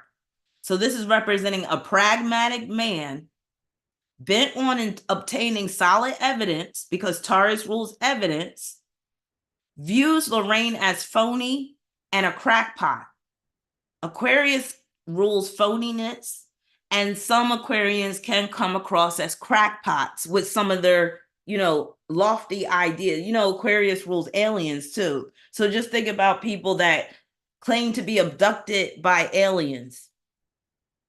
A lot of people will look at them as crackpots. And that's what I mean about how with Aquarius, you got two different ends of the spectrum, with one end being very scientific and rational, and the other end being more fantastical, or being more like, things being so hard to believe, or being out there. That's a good way to put it, being out there. So people looking at Lorraine as being out there, or being phony, or being a crackpot, because that's another thing about, and this is where I do, defend the Warrens to a certain extent. And anybody who practices demonology, or, they're into the paranormal, or they're a parapsychologist or something like that, it's not easy to prove the paranormal. It's not easy to prove the existence of ghosts and all that stuff. All of that stuff is very elusive.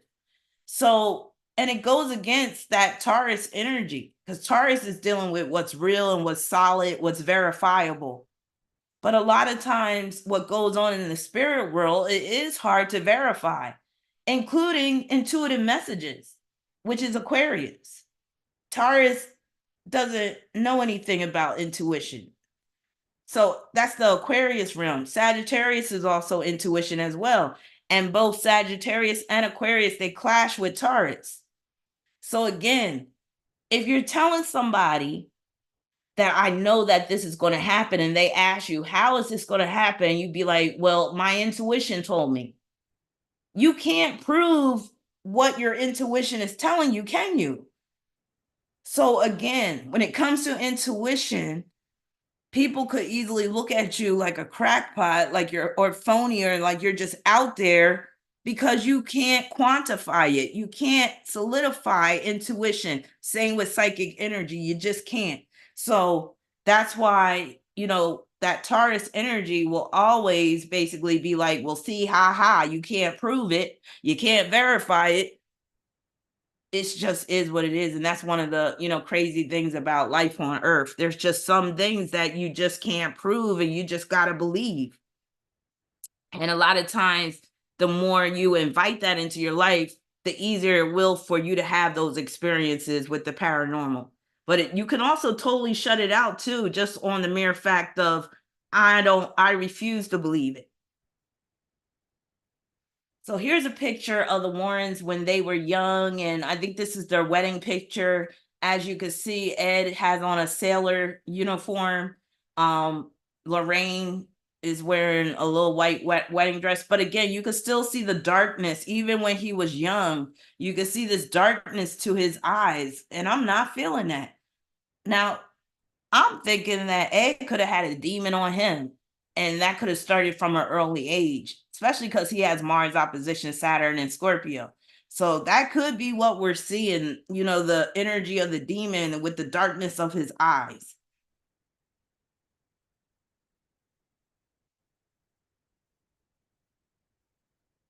Pennsylvania residents Jack and Janet Smurl reported their home was disturbed by numerous supernatural phenomena, including sounds, smells, and apparitions.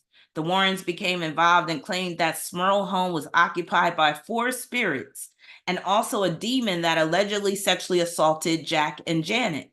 The Smurls' version of their story was the subject of a 1986 paperback titled The Haunted, and television film of the same name directed by Robert Mandel.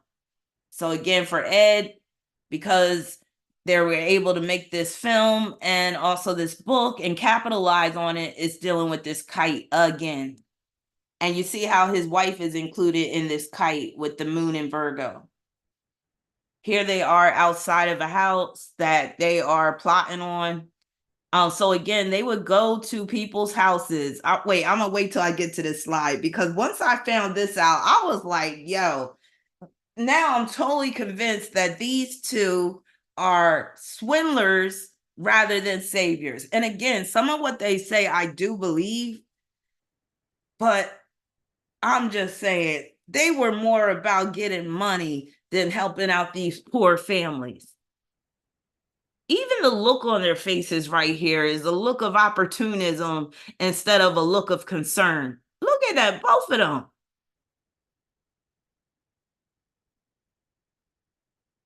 So yeah, I'm putting it out there now. My assessment is these two were more so swindlers than anything else.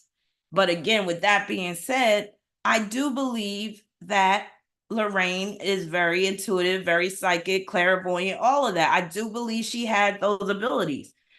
One of the things that does make them come across as credible is, and what helps is the fact that they both got Mars and Taurus. They both have Capricorn South nodes, and Lorraine has Moon in Capricorn. Now, what that makes them appear to be is very down to earth and very grounded. So when you see them in interviews, there's a bunch of like videos of them just talking to like this host of this show that they had going on. When you hear them talk, again, they come across as very down to earth, very knowledgeable, where it doesn't seem like they're trying to sensationalize these stories unless you really know what to listen out for and look for. But they don't get all excited about stuff and all that type of stuff. So they sound like they're really like just grounded people, sensible people. And again, that Capricorn energy they're both working with and that Mars and Taurus helps them to come across like that. So that did help them out to a certain extent.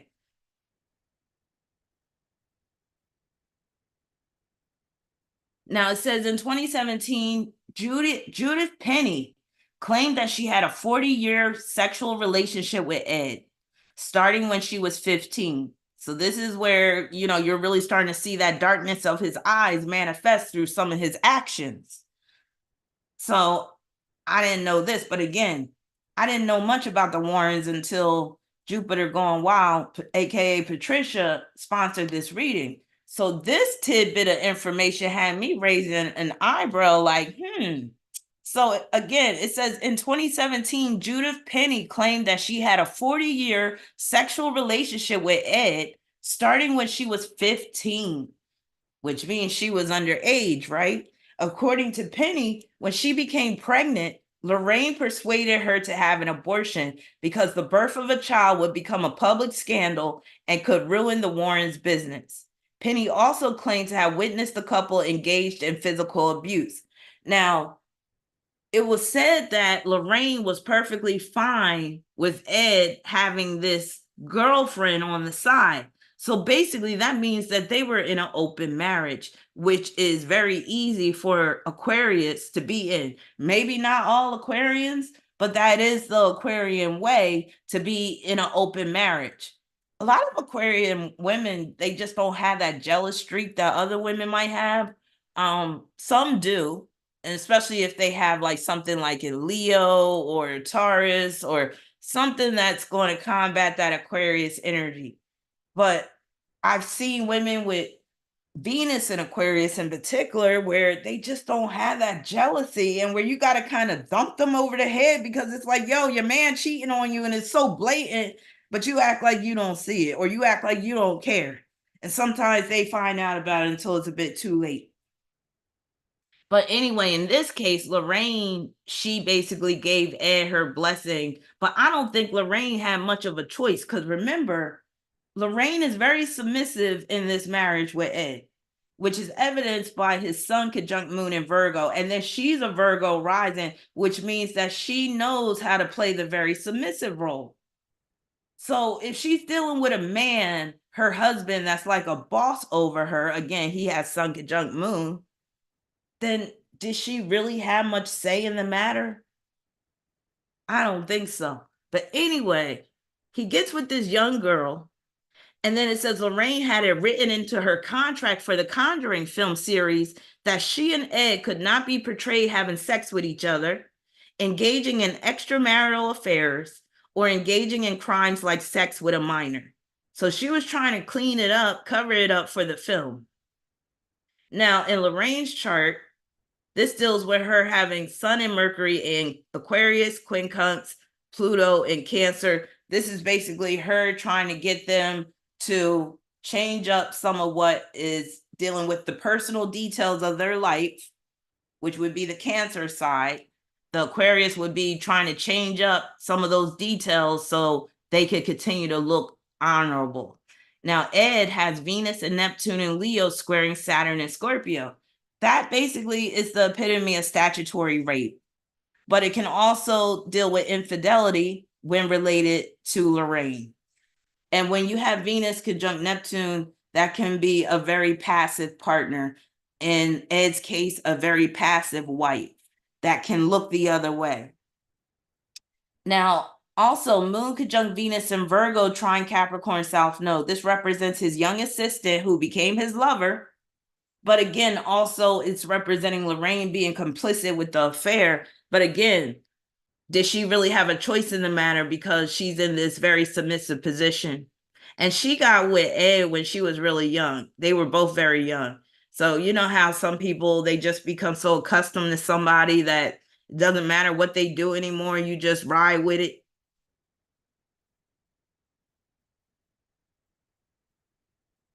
Let's ride all night. Here go Annabelle. Badass Annabelle in the glass cage. So basically, you see this warning right here. This is what's in their museum.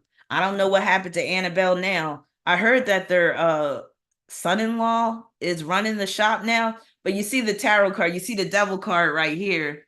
And then you see Annabelle stuck in the cabinet or whatever. And basically they say, you can't even talk shit about Annabelle. I better be careful what I say right now because Annabelle might come get me. But you can't talk shit about Annabelle. You can't talk shit to her without her trying to get you. So there's been stories told by the Warrens of people that have dare Annabelle to do something or basically talk shit to Annabelle. And next thing you know, the person's getting into a car accident. So I don't know how much this is true, but here's the bitch Annabelle, ready to wreak havoc as soon as she is taken out of that cage or that case. I mean, she do look kind of nuts. Like, let's be real. Whoever came up with that Raggedy Ann design, I'm just like, mm-mm. But let's see what else they got. They got a skull right here. They got crucifix. They got a lit candle. Oh, look at this owl down here. They got a woman up here that's being hanged in a glass little. Yeah, I'm just like, you really want to live around all that, but you claim you're a Catholic. Anyway, according to a 1997 interview with the Connecticut Post, Steve Novella and Perry DeAngelis investigated the Warrens for the New England Skeptical Society. They found the couple to be pleasant people, but their claims of demons and ghosts to be at best as tellers of meaningless ghost stories and at worst dangerous frauds. They took the $13 tour and looked at all the evidence. Evidence, remember, ruled by Taurus. They both got Mars and Taurus. Looked at all the evidence that the Warrens had for spirits and ghosts. They watched the videos and looked at the best evidence the Warrens had. Their conclusion was that it was all blarney. They found common errors with flash photography and nothing evil in the artifacts the Warrens had collected. They have a ton of fish stories about evidence that got away. They're not doing good scientific investigation. They have a predetermined conclusion which they adhere to literally and religiously, according to Novella. So for Ed's chart, he has that T square, again, dealing with Mars and Taurus, squaring Jupiter and Aquarius, Mars opposing Saturn and squaring Jupiter. So basically, this is representing Ed can't back up his claims of demonic activity. So in this case, we're dealing with Jupiter and Aquarius, which can represent rational individuals that are questioning his claims of the demonic. Ed has referred to those who question his claims as atheists. So Jupiter in Aquarius is the epitome of atheism, but also agnosticism as well. So to be an atheist could play out as you having Jupiter and Aquarius in your chart. So basically, that's why he's calling these skeptics atheists, because of that Jupiter in Aquarius. But know what this also can point to? Jupiter in Aquarius could have also brought a need for Ed to suspend his own disbelief in order to continue his scheme. So again, he has Jupiter in Aquarius, and sometimes this Jupiter is being projected onto other people, like the people that are questioning his claims. But then he owns that Jupiter in Aquarius himself. That Jupiter in Aquarius, again, there's a very rational side to Aquarius. So I'm thinking there was even times where he didn't believe what these people in these houses were saying, but he just went along with it in order to make money.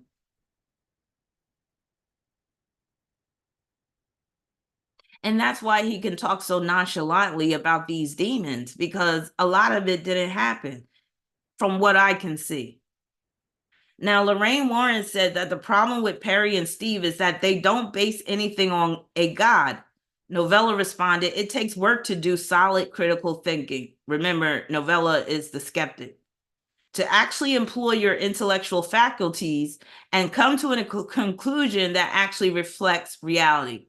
That's what scientists do every day. So you see how they're referring to scientists. That would be that Jupiter and Aquarius in what's his face chart, Ed's chart. And that's what skeptics advocate. So again, they're saying that the Warrens have these claims, but they're not using scientific method in order to validate these claims. Lorraine, so in her chart, she got Jupiter and Pisces squaring Saturn and Sagittarius. Again, the skeptic explaining to her about intellectual faculties over sheer belief. And that's one of the problems that comes with Pisces versus Sagittarius. Because while Sagittarius can have these lofty, idealistic, and even unrealistic ideas, Sagittarius is still about gaining knowledge, where Pisces is more about sheer belief. So here they are right here in front of one of those cabinets or whatever. And again, you just see the darkness around Ed Warren's eyes.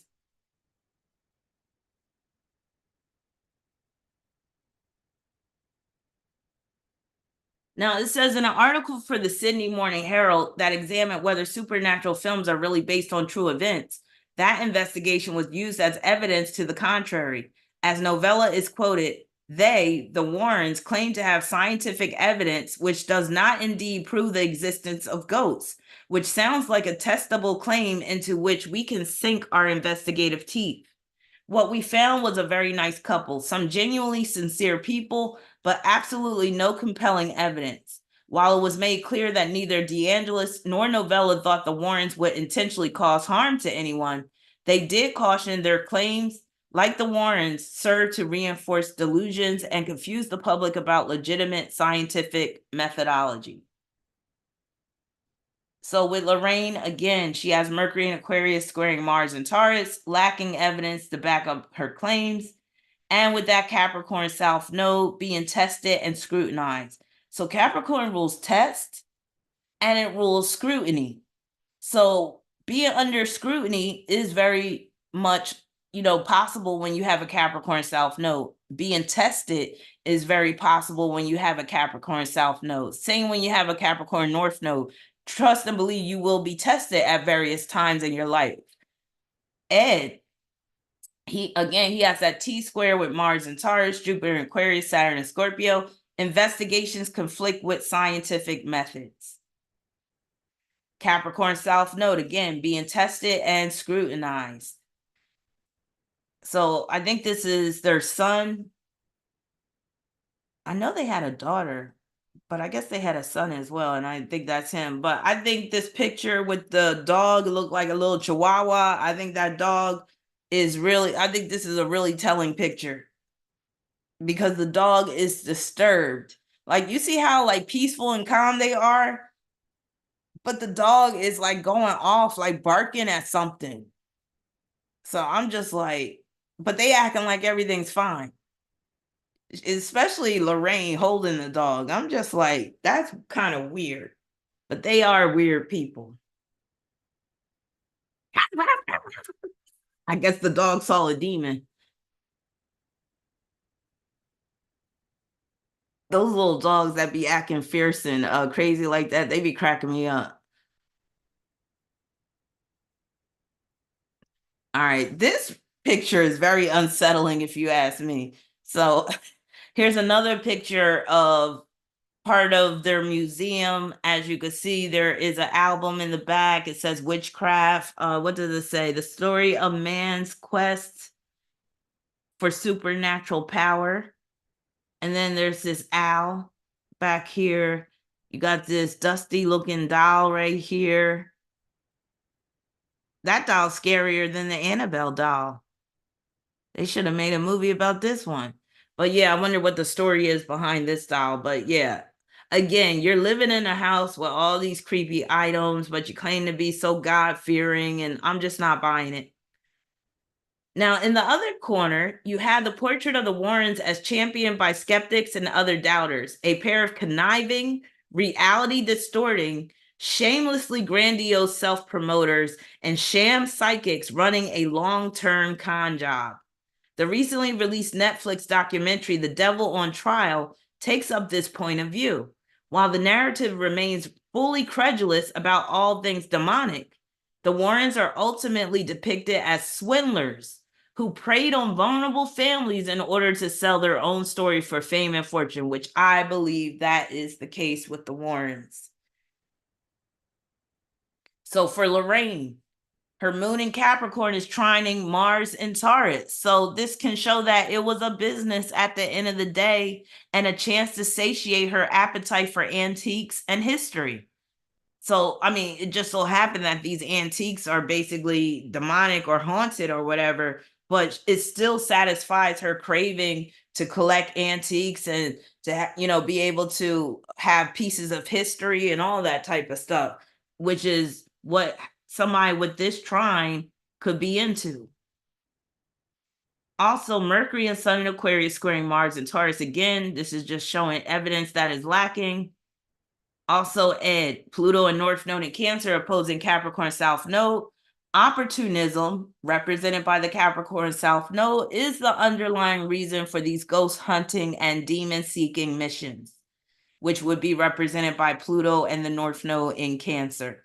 So, on one hand, you could say, well, no, couldn't the Capricorn just represent work and his reputation and stuff? But you also have to bring the whole opportunism into account, especially because of the fact that they would insert themselves into the lives of these people that had these haunted houses and stuff without even being invited.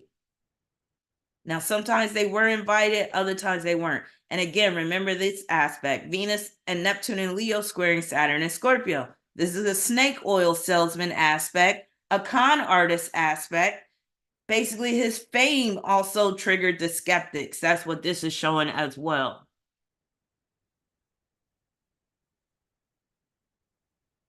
That's the same picture. Together with Lorraine, this is the part that really made me see that these were swindlers. Now, check this part out. It says, together with Lorraine, he would show up at an allegedly haunted house, paint a picture of the house, and then gift the artwork to the homeowners as a pretext to negotiate his way inside. I was like, yo, that is so intrusive. But that's a combination of that Mars opposition Saturn, but also his Virgo energy. So you know what I say about Virgo? They could be too meddlesome, always inserting themselves in the affairs of others, acting like they're trying to help. So it says once they've been welcomed in, Lorraine would often commune with the spirits, and the couple's reputations as demonologists and ghost hunters began to grow. So for Lorraine, this is represented by her Venus in Aquarius, ruler of the third house via Libra, conjunct Jupiter in Pisces. So that's her communing with spirits. That's the epitome of communing with spirits. Venus in Aquarius would be the communing part, and the spirits would be represented by Jupiter in Pisces.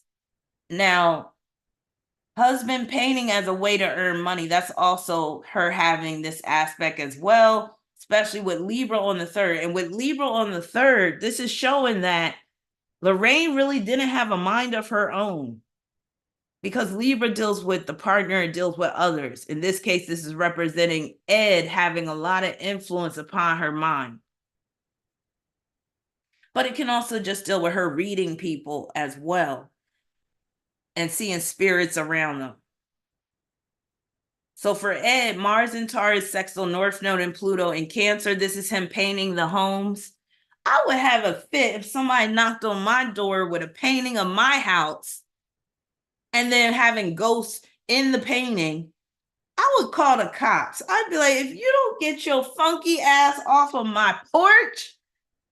But yeah, like who would be like, I'm sure some families cuss them out, them doing this. So they don't ever talk about being turned away. But I'm sure they were turned away more often than not. Good night, Dust. Have a good night. Sleep with the light on tonight.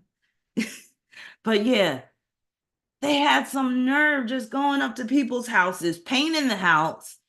And in the paintings, he would actually draw like ghosts and stuff. Yeah, he's a money grubber. He's a grifter. That's what you call grifters. Also, the fact that he has Sun and Moon in Virgo, sextile North Node and Pluto in Cancer. This is him enlisting the help of his wife, Lorraine. So remember, he would paint the house and then he would send Lorraine, old faithful Lorraine, in for the kill. She was the one that would knock on the door and be like, my husband painted this lovely painting for you. Here's your house. There just happens to be some ghosts coming out the windows. So here's some other artifacts that they have in their museum. They have a big old cobra snake. And I think that's very telling because I feel like Ed Warren in particular is a snake.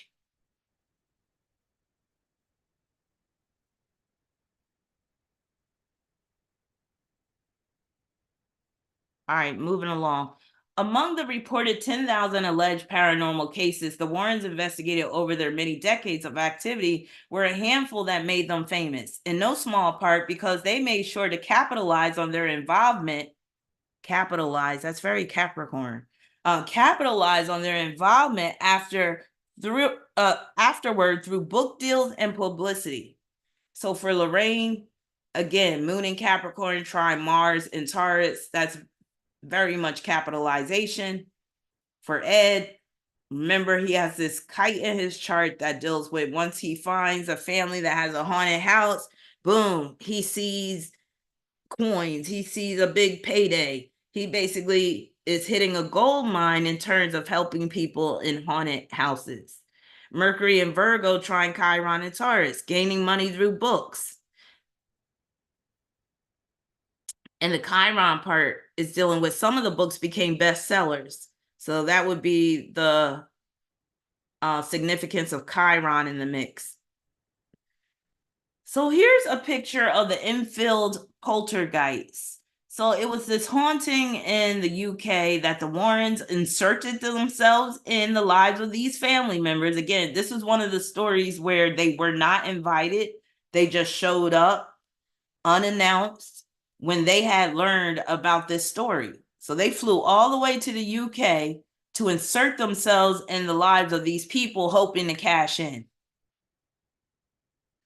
And people question the validity of these claims as well. Now, this is supposed to be a picture of the girl levitating, but you never know. They could have had one of those high-speed cameras where she was just jumping off the bed and caught her in midair. That's what I'm saying. I'm a very spiritual person, but due to my Capricorn moon and Capricorn rising, I could be very skeptical as well.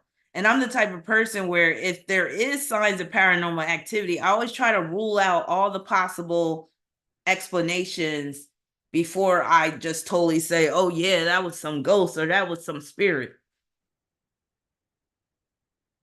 And when you do practice anything dealing with the spiritual side of life, whether it's tarot, whether it's astrology, whether it's numerology or anything else, throwing bones or whatever, it does help to have some earth energy in your chart. It really does, because it will help you to stay grounded.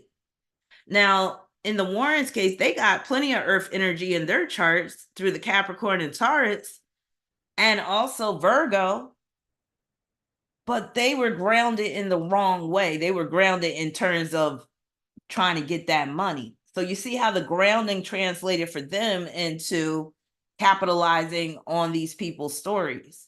But what I'm saying is, if you are into the spiritual traditions, if you do practice astrology or tarot or all that, it helps to have some earth in your chart, just so you don't go off on the deep end. Like that chick, that astrologer chick that killed her boyfriend and then killed her kid and killed herself. She might have been lacking earth in her chart. She might have been mostly air and water. Even air can produce rationality, but again, if you're not careful, that air can get carried away too with these fantastical ideas and these lofty ideas, and where you're just out there. So that's why you need some healthy earth in your chart, so that you can basically remain practical and sensible, and you just don't go off on the deep end.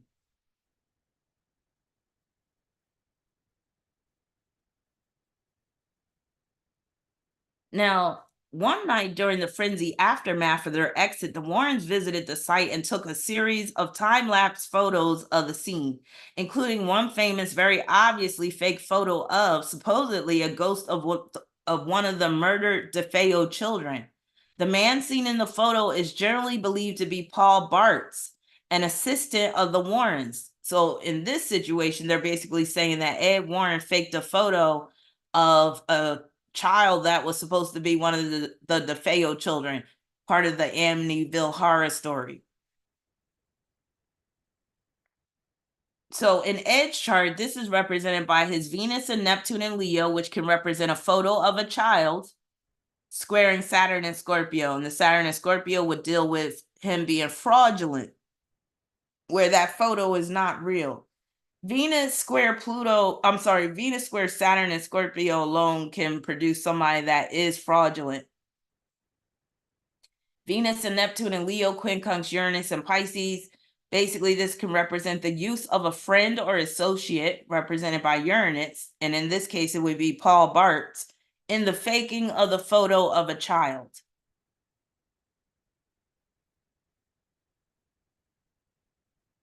He was like, Paul, stand over here and crouch down so you look shorter.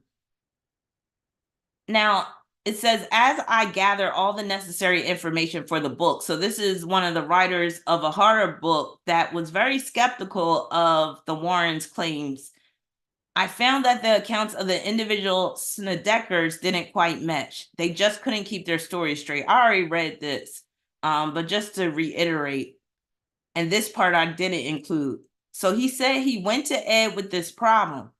And Ed responds saying, oh, they're crazy, he said. Everybody who comes to us is crazy. So he's basically belittling the people that come to him for help. Otherwise, why would they come to us? You've got some of the story. Just use what works and make the rest up and make it scary. You write scary books, right? That's why we hired you. So just make it up and make it scary. I believe what this guy is saying. That I believe Ed really did say this, because this T square right here points to that. So Mars and Taurus again, Jupiter, Aquarius, Saturn and Scorpio. Fabrication of demonic activity, exaggerations, embellishing. Here's another image showing parts of their museum.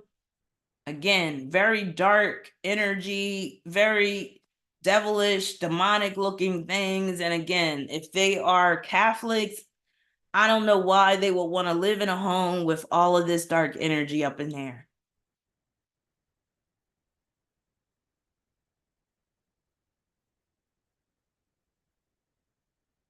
Garten further insinuates, that's the guy that was writing the book, in that interview, that the Warrens switched their specialty from ghosts to demons purely because of the popularity of The Exorcist.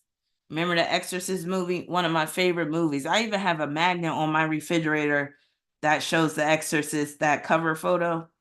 Now, back when I was reading about the Warrens, they were ghost hunters. Every house they investigated had at least one ghost, and there was always a spooky story behind it. But after The Exorcist was so wildly popular, first as a novel and then as a movie, Ed and Lorraine stopped encountering ghosts and began to uncover demon infestations.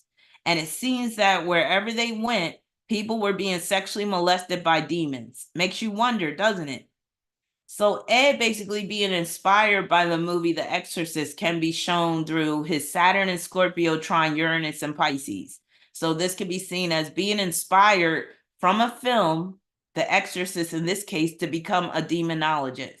And remember I said with his Jupiter in Aquarius, and he got Capricorn South Node. I don't think Ed was that much of a believer as he claims in the demonic. So here's another image from their museum. This is some coffin. Who knows what's inside? But then there's a door opening to some other stuff that's, I don't know what the hell that is, but it doesn't look kosher. But yeah, obviously they love this stuff. And my thing is, remember, Ed got Jupiter in Aquarius. Lorraine got Saturn in Sagittarius. Saturn and Sagittarius, not in all cases, but in some cases, that could mean like you basically, your religion is part of, the devil, or Satanism is your religion. Not in every case, but I'm just saying. And there are a bunch of satanic stuff all up in their house. And then with Ed having Jupiter in Aquarius, remember I said that could play out as an atheist. I'm thinking these two weren't really Catholics. They were more on the satanic end than anything else. Either they were atheists or they were more about Satan. Not saying that they were openly worshiping Satan, but they sure had a love affair with Satan, it seemed like. Because again, why would you have all this stuff in your house if you didn't have this like strong connection to it? So again, the math ain't mathing when it comes to the Warrens. So here's an account of Ed about when he was a young child and how this all started with the demonic. So he said, my family will all go to bed, and just around 2 or 3 o'clock in the morning, many times I would hear the closet door beginning to open up. At first, I looked into that closet and see only shapeless darkness. Then slowly I'd start to see a light beginning to form, and it would morph into like a ball shape, sort of like a basketball. And then I'd begin to see a face in that ball. That is called a ghost globule. I don't know if that's a term he made up himself. In that globule was a face of an old woman, and she was not looking at all pleasant. The globule would then come out into my bedroom, and then accompanied by audible footsteps and heavy breathing. The room would then become icy cold, and unnatural cold, a psychic cold. And I'm saying to myself, Ed, there's a logical reason for everything. But by that time, I was out of the bed and right between my mother and father in their bed. Now, honestly, the oppositions he's dealing with the North Node and Pluto in Cancer and that Capricorn South Node, this could actually play out as him being haunted as a child, like him having an encounter with a ghost like that. So this could be a ghost elicits fear within Ed, and then the parent theme, because Cancer North Node, Capricorn South Node, that is the parental axis.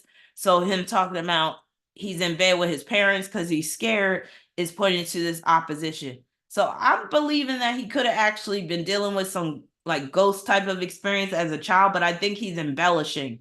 I think he's exaggerating, especially when he's talking about this ghost globule and how the room would get psychic cold and all that stuff. That's when you got to really read between the lines of words that people use. Like you talking about psychic cold and all this and unnatural cold. And I'm just like, okay, we get it. But yeah, I feel like he's embellishing this story even. So here they are again. It says they made their home a house of horrors. So again, they're supposed to be Catholics, but you got all this satanic imagery in your house. Make it make sense. But you know why? Because at the end of the day, this was an opportunity to make money. So they have to have these satanic items in their house because they got to make money through their museum. So this was a money-making machine for them. It said Ed was an artist and had served in the U.S. Navy. So in Ed's chart, him having the Capricorn South Node, that's military all day. You have some Capricorn South nodes that will just naturally gravitate towards the military because Capricorn is one of the signs of the military. Saturn and Scorpio, trine Uranus and Pisces. This is basically representing art that depicts the dark side of life, such as when he was painting those pictures of the houses and having ghosts coming out of the windows and shit.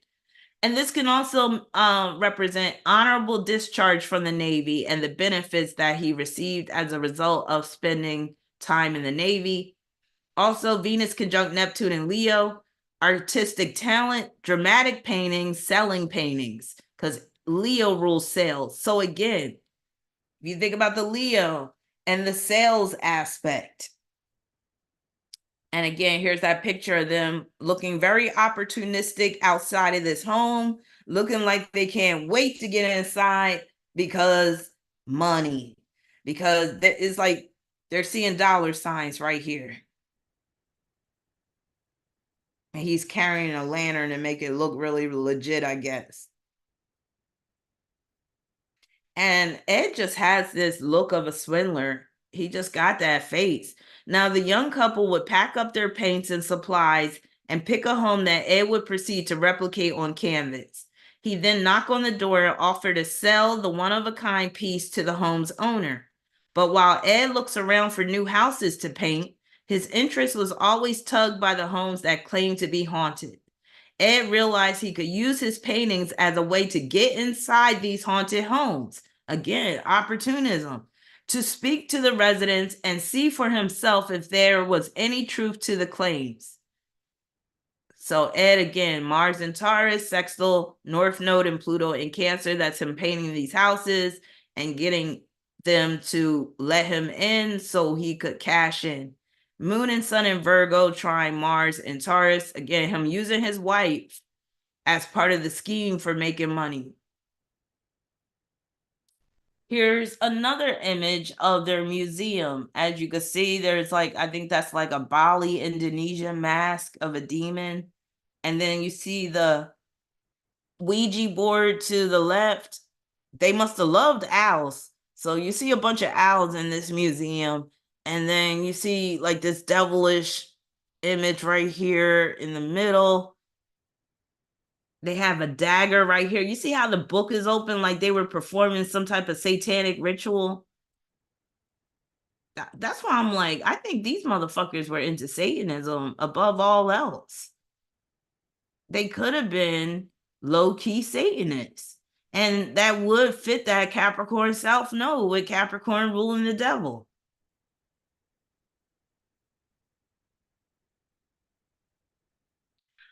Now it says, I would do a really nice sketch of the house with ghosts coming out of it. See what I mean? You basically preying on people with these paintings.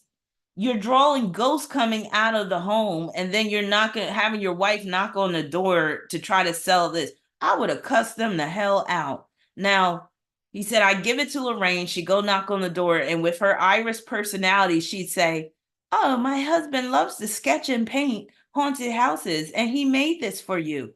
I made it special for them, he said. Again, Ed, his Mars and Taurus, sextile North Node and Pluto in Cancer. Mars and Taurus, opposition Saturn and Scorpio, him seeking out cases of the demonic. North Node and Pluto in Cancer, opposition Capricorn, South Node, again being an opportunist. Venus conjunct Neptune in Leo, basically his con game. Moon and Sun in Virgo, trine Mars and Taurus, again enlisting his wife. Lorraine soon became a partner in Ed's work when she began to realize that she possessed psychic abilities.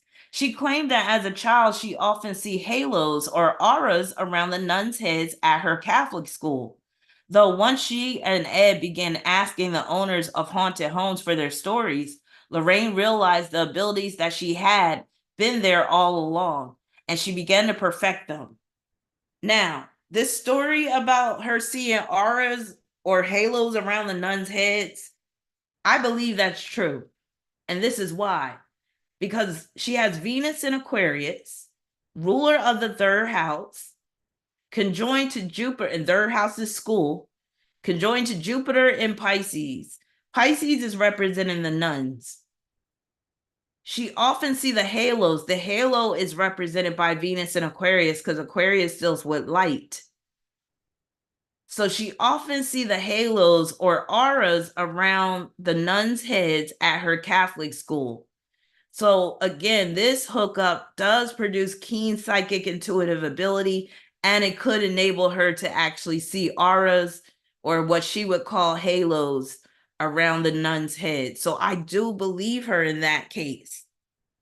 Oh, and one thing I wanted to say about Ed, and that's what I meant to say about them being, they do have this quality about them that made them, appear to be credible to some people because they were very grounded. So one of the things Ed always would say was, I'm not psychic, I'm not intuitive and all that. He'd be like, that's my wife. She's the one that's psychic. She's the one that's the medium.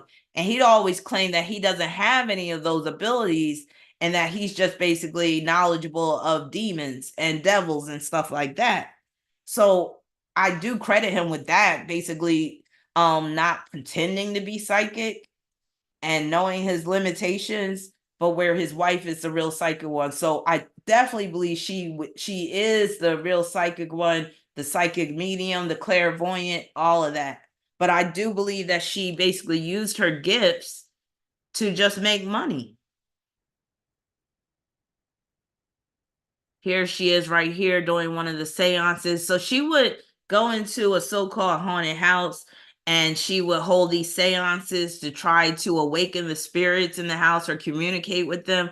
First of all, that could be potentially dangerous, performing these seances and stuff.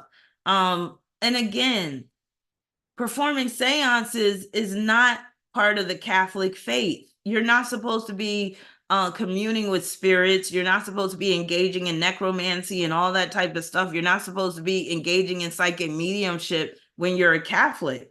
But she claimed to be this devout Catholic, and that's what she was doing, these seances. So again, Lorraine, make it make sense. Now, Lorraine said, what psychic ability I had just seemed to develop naturally, almost through osmosis, I guess you could say, by being around it so much. I guess it's the same as someone who goes to a foreign country for a long period of time. They pick up the language just by being around it so much. It just seems to come naturally. How does a person know if he or she has a greater than normal psychic ability? I guess the best analogy I can use is this. When you are in love with someone, you know it. No one has to tell you, right? Well, it's the same with psychic ability. If you have it, you just know it. No one has to tell you. And again, I believe that what she's saying is true. And this is represented by her Venus in Aquarius, ruler of the third house. And the third house is also your conscious mind. So this is just showing that her conscious mind is always receiving these intuitive messages, conjoined to Jupiter and Pisces, intuitive messages from the spirit world. Mercury conjunct Sun in Aquarius in the sixth house. This is basically her, developing her psychic abilities just by being around, being well integrated into that psychic world.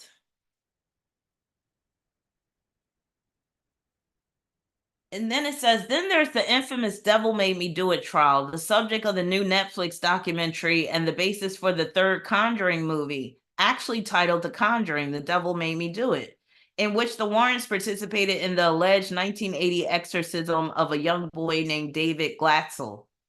During the event, which took place during the early years of Satanic Panic, a participant named Arnie Johnson, the boyfriend of Glatzel's older sister, challenged the demon to enter him, after which he allegedly became possessed and subsequently shot and killed his landlord, Alan Bono. In the following murder trial, the defense tried to claim demonic possession. The court refused to allow the defense, however, and Johnson was convicted of first-degree manslaughter. The Warrens walked away from it with another best-selling book, The 1983 Devil in Connecticut. So again, the issue with this story being not taken into account by the judge, that's Venus and Neptune and Leo, Jupiter in Aquarius, Saturn in Scorpio making up that T-square. Also Kite, that Kite I was talking about, where he basically finds a home or finds people that are dealing with the demonic and he cashes in on it. And then Mercury and Virgo, Trine, Chiron, and Taurus, best-selling book. Oh, again, look at them here. That's that. I mean, it look like they're saying this right here. These do not look like Catholics. And another interesting fact, all of their clients were Catholic, which made it easy for them to believe in the demonic side. Because, you know, the whole exorcist and stuff, that comes from the Catholic Church for the most part. Even to this day, they still have some Catholic priests that are exorcists. Now, this is all head turning to be sure, but the Glatzel family has subsequently been deeply divided over the events. David, who was 11 at the time, maintains that he was really possessed, and his older sister married Johnson and stayed with him until her death in 2021. Meanwhile, his older brother, Carl Glatzel, has consistently claimed over the years that the family faked and exaggerated incidents while the Warrens incited and encouraged them in pursuit of fame and wealth. Another thing is Aquarius can be an instigator, and both Ed and Lorraine had Aquarius energy in their charts. In 2007, he sued the Warrens, claiming the book was made of complete lies and that the Warrens concocted a phony story about demons in an attempt to get rich and famous at our expense. The suit, which was ultimately dismissed, claimed that the Warrens depicted his real-life skepticism as antagonism brought on by Carl's own demonic possession, a characterization that has followed him around ever since. In the new Netflix documentary, he blames them for tearing his family apart. So Ed, again, T-square involving Venus and Neptune and Leo, Jupiter in Aquarius, and Saturn in Scorpio. Meanwhile, his older brother, Carl Glatzel, has consistently claimed over the years that the family faked and exaggerated incidents while the Warrens incited and encouraged them to pursue of fame and wealth. So the Venus and Neptune and Leo is representing that boy, the child that was dealing with the demonic possession, squaring that Saturn and Scorpio. And then also that Jupiter and Aquarius is representing the faked exaggerations. In 2007, he sued the Warrens, claiming the book was made of complete lies. So here's the filmmaker of The Conjuring. I think he's the director. I'm not sure what his name is, but he looked kind of shady too. Like, he got that look on his face like he know all this shit ain't even true. But he knows that these type of movies bring in a lot of money. There's a lot of money to be made when it comes to the demonic and the paranormal.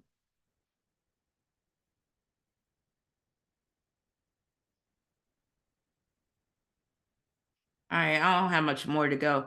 And on it goes. Every major incident the Warrens have been involved with over the years has ultimately been thoroughly debunked, assuming supporting evidence was ever provided to begin with. In several cases, the Warrens claim to have video or photographic evidence that never materialized. So with the evidence that never materialized, the photographs that they promised that they would show people, but they always claimed they couldn't find it, that's dealing with this T-square and also both T-squares in his chart. So the Venus and Neptune T-square, and then the one with Mars and Taurus as well.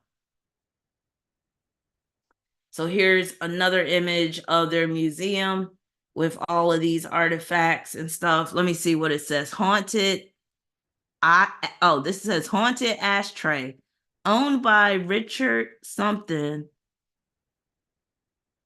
It says something around his house, situated around his house. And then this says Satanist spike used to kill baby by its own mother as a sacrifice to devil. Again, if you're Catholic, if you're God-fearing, why would you want a satanic spike that was used to kill a baby by its own mother? Why would you want that in your house? But again, when you take into account that this was just a money-making opportunity for them, then it makes a lot of sense. But I think it even goes deeper. I think they were really leaning towards the satanic side of the spiritual spectrum in terms of their beliefs. I believe that they were just Catholic by name only, and they really weren't into the whole God thing. They were more into the devil thing. Because guess what? The devil pays handsomely. Just, if you just think about Jupiter and Saturn. Now, Jupiter can bring wealth. It can bring abundance. But so can Saturn. And Saturn oftentimes brings that long money. And Saturn, I've noticed when it comes to transits, will reward you a lot of times more handsomely than a transit from Jupiter. So I much rather have a positive transit from the devil, aka Saturn, than a positive transit from Jupiter, because Jupiter doesn't do as much as Saturn can do when it comes to blessing you. It just is the way it is. But we do live on a planet that is basically ruled by Saturn. So if you want to look at it in those ways or whatever. Now, you can appreciate what Saturn will bring you without having to worship Saturn or sell your soul to Saturn. You know what I mean? But Saturn will reward you handsomely. Now, in one 1990 incident, Ed Warren described film I took of a female spirit supposedly haunting a cemetery. So he claimed that there was this female spirit in a cemetery. I saw the video. It was whack. You couldn't even see anything. Now, the film was never made public, and the spirit allegedly turned out to be the work of a woman named Judith Penny. Remember, Judith Penny is the one he was having an affair with, who was reportedly wearing a white bed sheet over her head. Ed Warren's book Graveyard, True Hauntings from an Old New England Cemetery features a white lady ghost which haunts Union Cemetery. He claimed to have captured her essence on film. So again, this is dealing with that opposition between the North Node and Pluto in Cancer and the Capricorn South Node.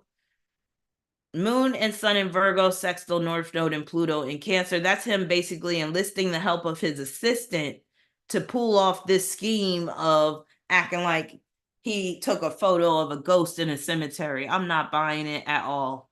Also, Saturn and Scorpio trine Uranus in Pisces. This could be him fabricating a film of the dead. During my stay in Connecticut, it says Ed, Lorraine, and Zaffis repeatedly told me they had videotaped of supernatural activity they shot in the demon-infested former home, which I never visited because the current owners claimed the Snedeckers were full of it and wanted nothing to do with the Warrens' little dog and pony show. They assured me I would see the footage. Throughout my visit, they kept telling me that videotape was coming, that they were having trouble finding it, but they showed it to me. By the end of my visit, there had been no sign of any videotape. After my experience with the Warrens, I talked to a couple of other writers who written books for Ed and Lorraine, and their stories were nearly identical to mine. So they promised this writer that they were going to show him videotape of this ghost or spirit, and they never produced the videotape, and that made him very skeptical. So again, Ed not producing this videotape, because most of the stuff that was going on, this was Ed's doing. Remember, Lorraine is more on the submissive end. Venus and Neptune and Leo squaring Saturn and Scorpio. Venus and Neptune opposing Jupiter and Aquarius. Jupiter squaring Saturn in Scorpio. So here they are outside of the case of Annabelle. They're looking lovingly at Annabelle because Annabelle is like their cash cow. A lot of the people that come to visit this museum, they came to see Annabelle primarily. Annabelle from hell. Judith Penny, who is sometimes described as Ed's assistant or his liaison, has alleged that beginning in the early 60s, Ed Warren, then in his 30s, began grooming her. Grooming, that's a Virgo term. And remember, he has Sun conjunct Moon in Virgo. In 1963, when she was 15, Penny claimed Warren moved her into the Warrens' house in Bridgeport and commenced a full-blown sexual affair with Lorraine's full consent. Again, that's that Sun conjoined to the Moon. That lasted until just a few years before Ed's death in 2006. So again, Ed's Sun conjunct Moon in Virgo, trine Capricorn, South Node. Venus conjunct Neptune in Leo, square Saturn in Scorpio. That's him violating a young girl, also dealing with infidelity in his marriage. Here's another image of their museum. As you can see, it says Restless Spirits. I thought I saw, yeah, there's the owls again. They love owls, but owls are like the messengers of the night, and they're known to be wise. It looks like a bunch of skulls piled on top of each other. Just looks, really dark and borderline satanic. And again, there's a frog up in there too. Frogs are known to be, familiars to witches and stuff, or they'll use frogs with the spells and stuff back then. Now, for instance, Lorraine Warren's presentation as a chaste, deeply devout Catholic often catalyzes the cinematic rousting of the demonic on screen. Yet in reality, Penny alleged Lorraine was not only fully complicit in Ed's abuse of her, but coldly pressured her to get an abortion. So Lorraine, that's Venus in Aquarius, opposition Neptune in Leo. This is the epitome of her partner represented, Ed is representing Venus in Aquarius in this case, being in a secret affair with a child. Venus in Aquarius, sesqui square Pluto in Cancer. This is basically Lorraine being cold about that whole pregnancy with the girl, and also the infidelity. Like when Ed first brought the girl home, it was probably a shock to her at first, but then she quickly succumbed to it because, again, he's the one that's the authority over her. And then that Moon in Capricorn square Chiron in Aries, that can represent her having a conflict with a woman that works for them.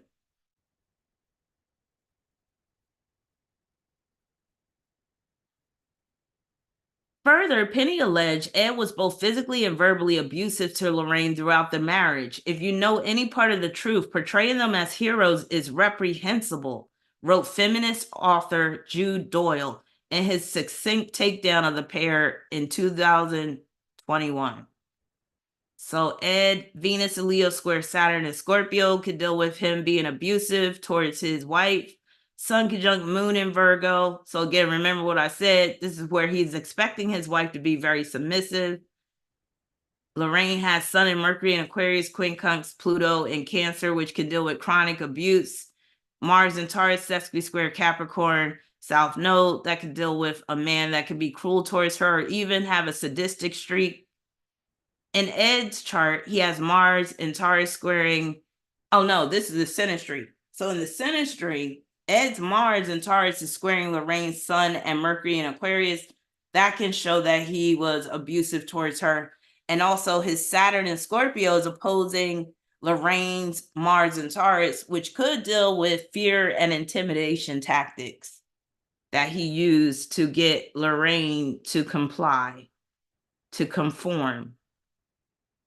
Here's a video that I wanted to play real quick because this was weird, this exchange between Lorraine and Ed. So they're being interviewed by this guy, and 7 minutes in, I think it is, Lorraine is recounting this story, and then Ed interrupts her and he corrects her, correcting that Virgo energy he got. So he corrects her, but he corrects her incorrectly. And she turns around, she's saying, no, I didn't say that. And he's like, no, you did say that. So this kind of just shows you that their marriage was not as harmonious as you may think. And my thing is, I think he was correcting her because he didn't like her getting all the shine. Because in all truth be told, Lorraine was getting more of the shine than Ed with these movies and everything. But Ed was the mastermind behind all this. And a man that has Sun conjunct Moon in Virgo, like I said, he expects his woman to be very submissive, even if he allows her to speak every now and then.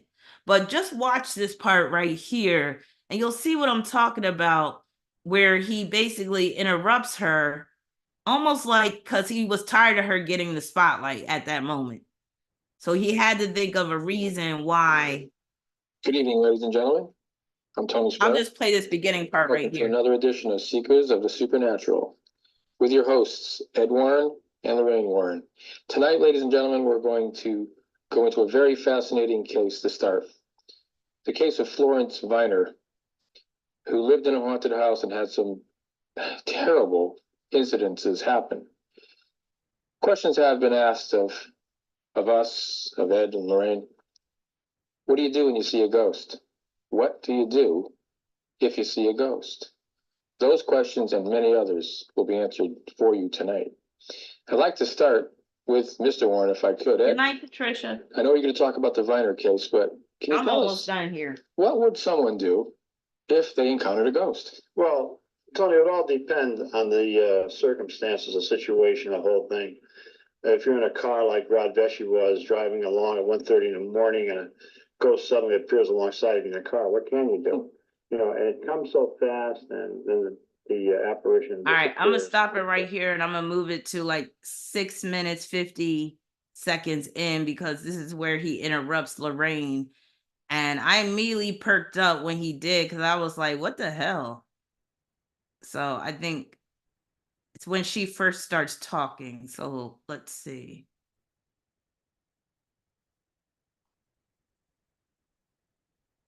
She couldn't come up. Then she would see this here glow, and it would form into a ball, electromagnetic ghost ball. And then it would go into a cigar shape, and she'd see this dark form moving all around the room, shadow ghost. But I think it's important, Tony, to realize, or for our viewers to realize, like Ed just gave reference to her husband and how he was affected. Mm-hmm. That is very, very common.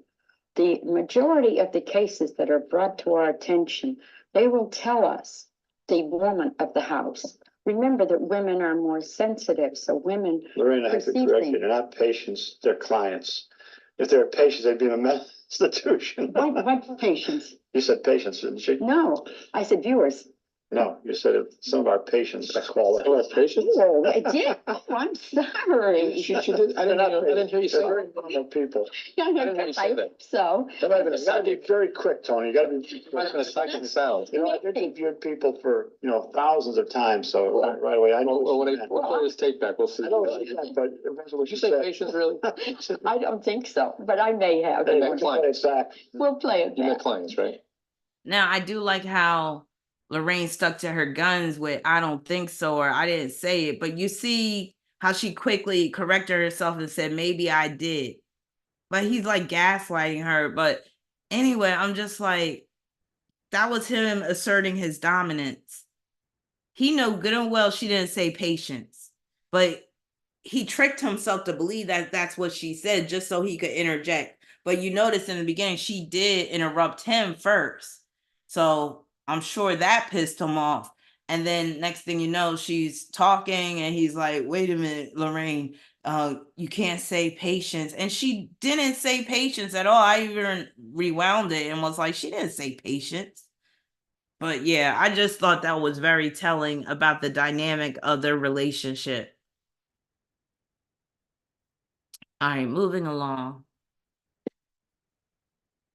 So here's their synastry, and they have some aspects that points to, them being good for each other, but then there's some other aspects that's showing issues with dominance.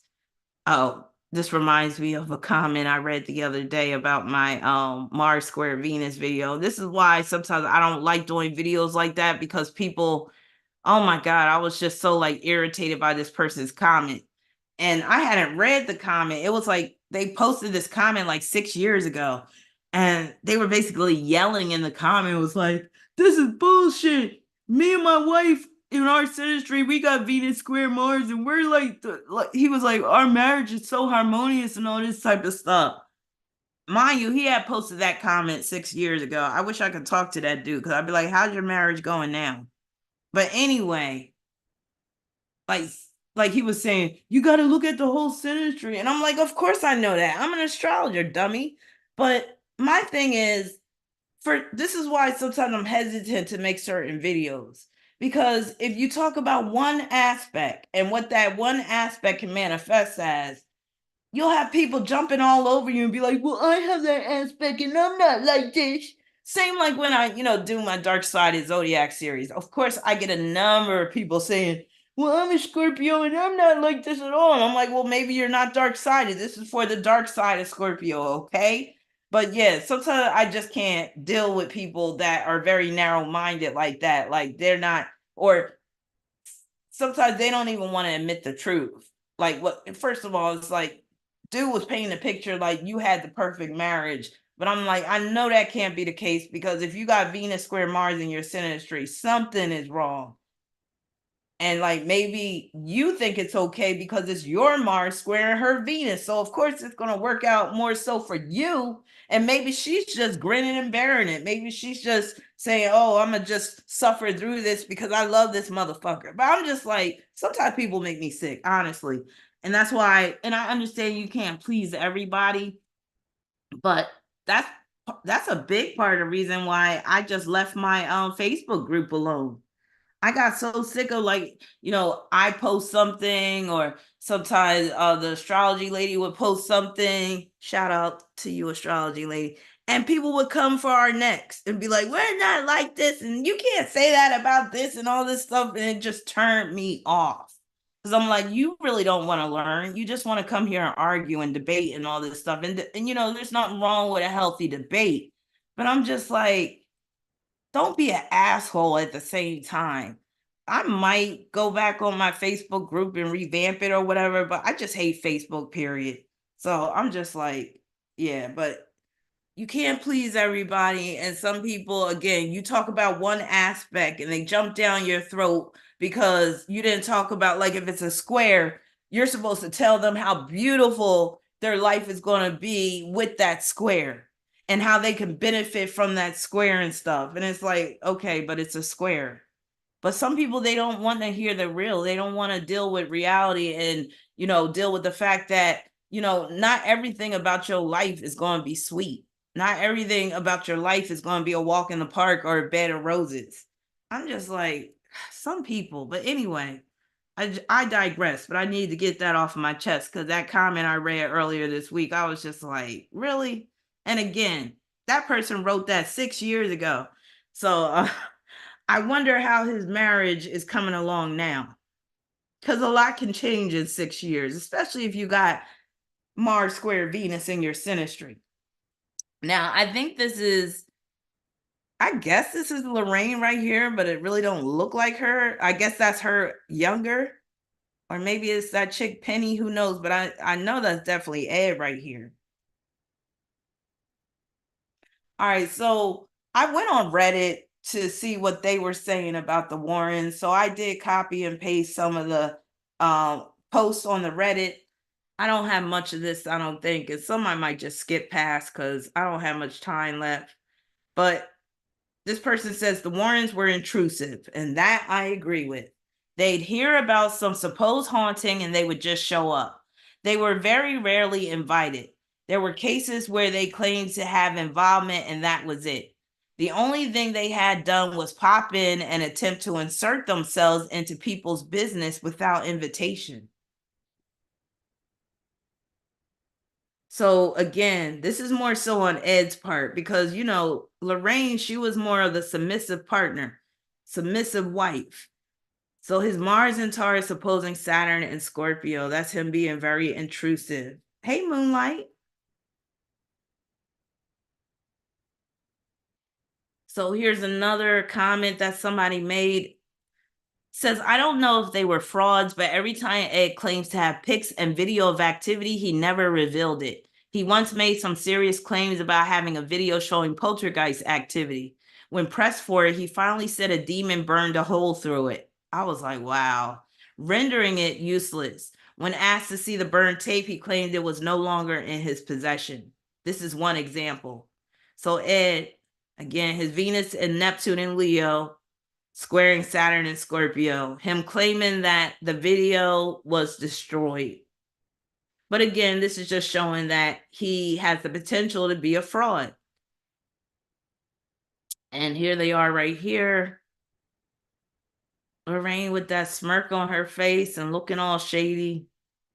Ed looking like a used car salesman. Bloody King said, I don't like them because they were linked to a lot of hoaxes. Not to mention, they failed to mention that they have actually made things worse for people. I saw an interview of one of the daughters from the original Conjuring haunting, and they made things worse and did things the family asked them not to. The dad punched Ed in the face and kicked them out. Yet they never mention that aspect in any of their interviews or books. People treat them like they are heroes. So him getting punched is Mars and Taurus, Jupiter, Aquarius, Saturn, and Scorpio making up that T-square, which could produce serious conflict with another male. Empty Difficulty said, didn't they do seances when they were asked specifically not to and open portals and never close them? It's hard to believe anything you read/hear, so I'm always scared to ask or comment. And then Bloody King responds, yeah, they were told not to do a seance, but they did anyways, and things just got worse for the family. Because again, they didn't really care about the family's welfare. They were all about money. Hey, Red Bunny, Diggable Planet up in the house. You said, oh my God, y'all, I was just sleeping and dreaming about sitting around talking about Ed and Lorraine, and I got possessed by a black smoke and couldn't talk for a few seconds. So scary. Oh, wow. And this is the first time you're coming on this live? That's crazy. You said I had this on Play-Doh by the background. So, Lorraine, Uranus and Pisces, quincunx, Neptune, and Leo. This is her performing the seances, whether the people want it or not, with Neptune ruling that 7th house. So this is her doing seances for others, again, whether they want it or not. Venus and Jupiter opposition, ascendant, and Neptune. This is another aspect that could deal with her performing seances for the people that she is supposedly helping. But it can also show, because of the Jupiter influence, that's like opening a portal to the spirit world, because Jupiter deals with openings. Here she is in the latter part of her life, chilling in her satanic home, sitting on a pile of money. Now, another thing that was kind of commendable for them was they did live a rather modest lifestyle. Aside from having all these items in their home and the museum and all that, they did live rather modestly. But again, if you got Capricorn South Node, that's not hard to do.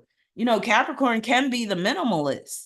So I'm not surprised that they didn't have a huge mansion somewhere and all that. And Capricorn, a lot of times they rather see their money grow in a bank account than spend it on items. So yeah, both of them being Capricorn South Nodes, I'm not surprised that they lived rather modestly.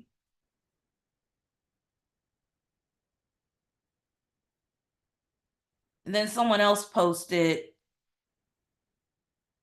they were absolute frauds, hearse chasers. They're the ones who validated an Amityville hoax, for starters. I speak from personal experience when I say they were frauds. I actually had interactions with them on two investigations where they came in after I'd done weeks of work and tried to get me to turn my case over to them. So here's a paranormal researcher that's saying that these people are frauds. All they wanted was publicity and would arrive uninvited to any case that happened to make the news.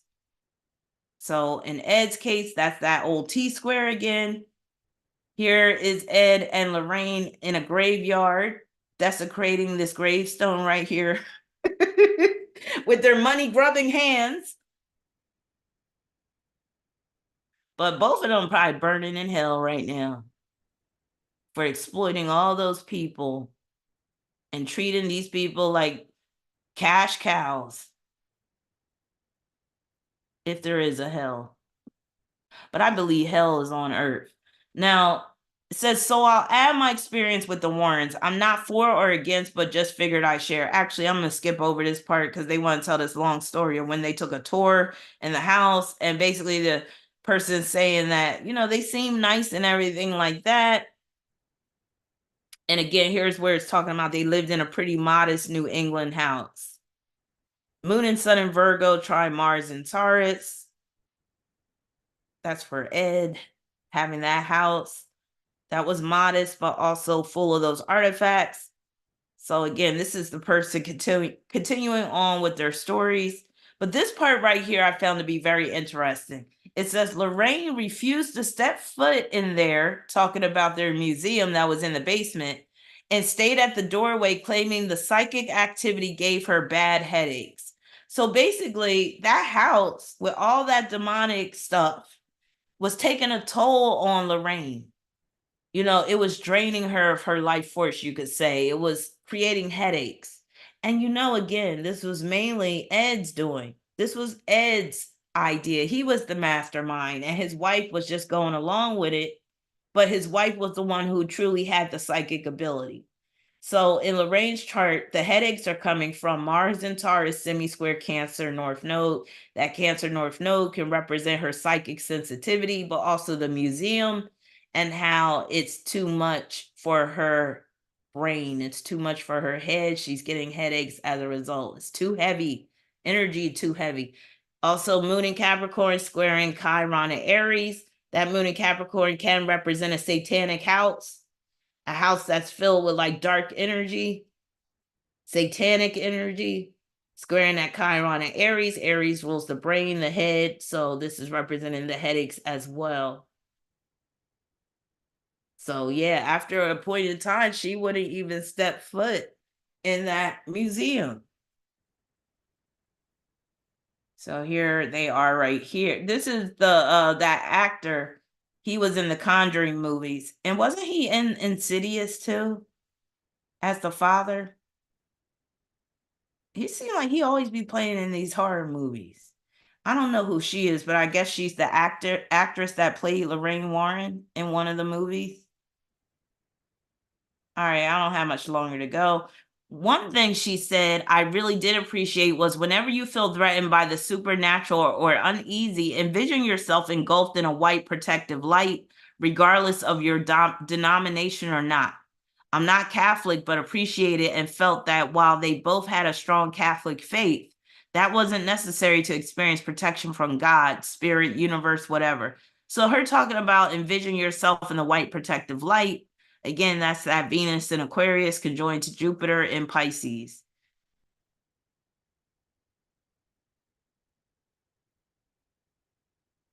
It says, I do know Lorraine mentioned upon their death, their wish was for all of the items in their basement be gifted to a museum in England so that these cursed items couldn't fall into the wrong hands. And for Lorraine, that is represented by her Mercury in Aquarius, ruler of the second house. Second house is possessions, quincunx Pluto in Cancer. So her being concerned that it's going to fall into the wrong hands, her wanting to make arrangements to have the items moved to the museum is pointing to this quincunx.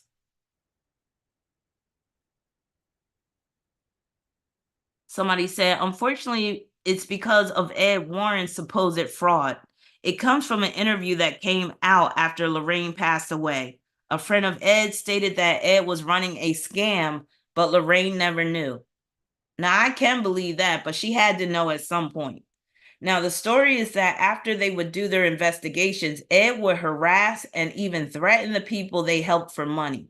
So basically, the Warrens claim that they never asked the people that they helped for money, but this person is saying that they heard from Ed's friend that Ed would try to shake these people down for money. It says you could look up the interview. Many sites ran with it. I don't know if it's true. Websites did the interview, but I do not know if they investigated the claim. But I do know, though, throughout the years, you do have people who came forward to state Ed was doing this to them. All these claims came out after the famous Devil Made Me Do It case, where the prosecutors claimed in court that the Warrens were scam artists looking to profit from poor people. No evidence was presented other than Ed did take money offered to him by most people they helped. So really, it's up to you to decide. So Ed shaking down these people that he helped for money is very much represented by Sun and Moon in Virgo, Sesqui Square, Chiron, and Taurus. That's like him coming up on these people and taking them by surprise, because at first he was like, oh, no charge, I'm gonna do this for free because I care. And the next thing you know, he pops up a few days later looking for money. And that Sesqui square, like I always say, it can produce situations where you look at the person like, you got the audacity to come here and try to shake me down for money, that type of thing. Mars and Taurus, opposition Saturn and Scorpio. So him going after people that he feels owes him money. Here's an example of one of the paintings he did of a family's home, where he's basically claiming that the home is haunted so that he can weasel his way inside the home, and next thing you know, capitalize on the haunted house story. So as you can see, the man had some degree of artistic talent with this painting, but honestly, it looks like a 12-year-old did it. A 12-year-old with artistic talent, I'll say. So I don't think he was that great of an artist. Tasha says, apparently Ed had a great fear that atheism would take over Catholicism/Christianity. So his logic was that by proving demons exist, that proves the Christian God and Satan do too. So the whole thing with the atheism could be seen through Jupiter and Aquarius squaring Saturn and Scorpio. But remember what I said. I think Ed started off as being more of an atheist than a Catholic.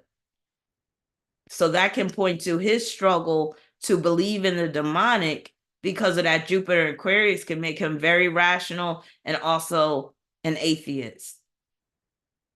And if you're an atheist, you don't believe in demons. All right, so I also went on Amazon because they have written a few books, and I wanted to read some of the 1-star and 2-star reviews, because a lot of times you're going to get the real by looking at the lower reviews than the 5-star reviews. So somebody said, don't waste your time. This is a fiction writing confirmed by author. Somebody said, it's a shame I, as well as most reviewers, were duped into believing this demonologist book was a credible, well-documented book of nonfiction. After the end, there was this disclaimer from the authors, Ed and Lorraine Warren. So at the end of this book that they wrote, it says, this is a work of fiction. Names, characters, places, and incidents either are the product of the author's imagination or are used fictitiously.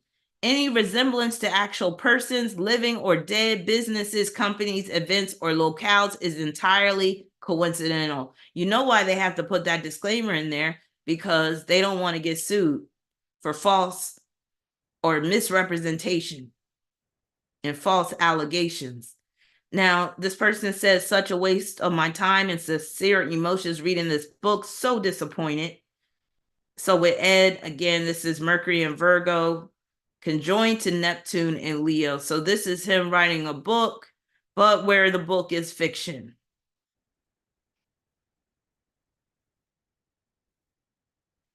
A lot of the, as Ed would say, bona fide evidence that is referenced in this book is not actual evidence obtained through the scientific method or even anything close, photographic or video/film evidence. It is merely anecdotal or hearsay. There's actually a spot later in the book where, while detailing a possession case in Germany, Brittle presents the testimony from Ed as concrete proof that the possessed girl in question did not die from starvation and dehydration, as the local prosecutor alleged. The evidence Ed has, well, he doesn't have any. It's just Brittle quoting him in a trust me, I would know kind of way. That it, of course, was a diabolical force draining the girl's will to live. So Ed claiming that the girl who died of starvation really died from a demon, that's his Venus and Neptune and Leo, opposing Jupiter and Aquarius, and both squaring Saturn and Scorpio. that T-squared. So here they are right here. Well, this is a picture that's been, what would you call that? Superimposed upon a picture in the back. Oh, this is a video. What is this video about? Hold on, let's see. I forgot I included another videos. We strive to provide you all with a healthy, balanced diet of folklore, horror cinema, urban legend, and paranormal investigation. If we work on the assumption that no one, absolutely no one, is impervious to critical analysis, then we can better understand the things that are truly terrifying on this fair planet that we call Earth. Since the 1970s, paranormal research has steadily gained mainstream acknowledgement. And don't get me wrong, while there is actually some serious science fueling the study of the supernatural, there are also those that rely primarily on brand building and fabrication of evidence in order to boost their viewership. Uh-oh. And come on in, horror Hey, fans, and neighbor. welcome back to Top 5 Scary Videos. As always, I'll be your horror host, Jack Finch, as we curiously take a look at the top 5 times Ed and Lorraine Warren were exposed. Roll the clip. Poltergeist is nothing more than a devil or a demon as far as we're concerned. People say, this guy's going back into the medieval ages. There are no such things as devils or demons.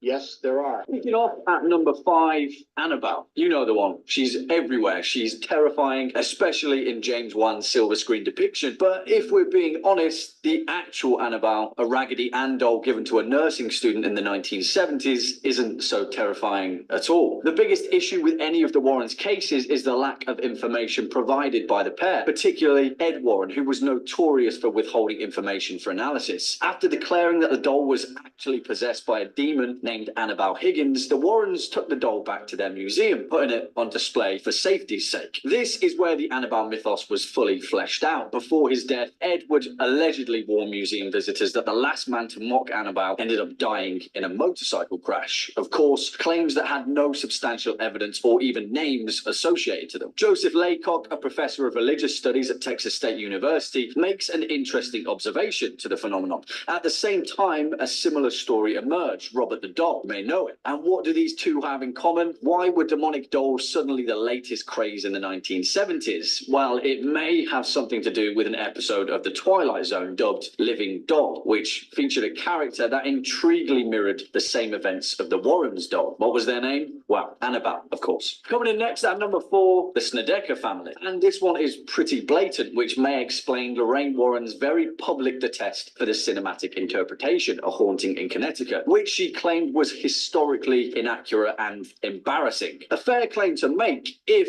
she could provide substantial evidence. If you're familiar with the Snedeker family, then you'll know their story. They moved into a house at Knockout Price, conveniently located next to a hospital where their young son was receiving treatment for cancer. Of course, it was too good to be true, and the reason why the house was so cheap was because it was previously a funeral home where the morticians were rumored to have been caught in acts of necrophilia. Not so good. Of course, this meant that the Snedeker home was riddled with demons. Enter Ed and Lorraine Warren. However, the biggest hole in this case comes from Ed Warren himself. After their investigation took place, a best-selling book was written to detail the events. A ghostwriter was attached to it, a man named Ray Garton, a prestigiously decorated horror novelist who describes A Haunting in Connecticut as the low point in his career. Why? Well, a few years later, Garton told Horror Band magazine that he'd interviewed all the family members about their experiences, but soon realized that the family were going through some very real problems of a more human kind: drug addiction and severe alcoholism. He found that their accounts of the demonic incidents didn't quite mesh. None of them could keep their story straight. When he approached Ed Warren with his problem, his reply was, "Oh, they're crazy. You've got some of the story, just use what works and make the rest up. Just make it up and make it scary." Next up at number 3, The Devil Made Me Do It. And it's pretty hard to deny evidence that has passed through the judicial system. If you're familiar with the Devil Made Me Do It case, you'll know it involves a man named Ange.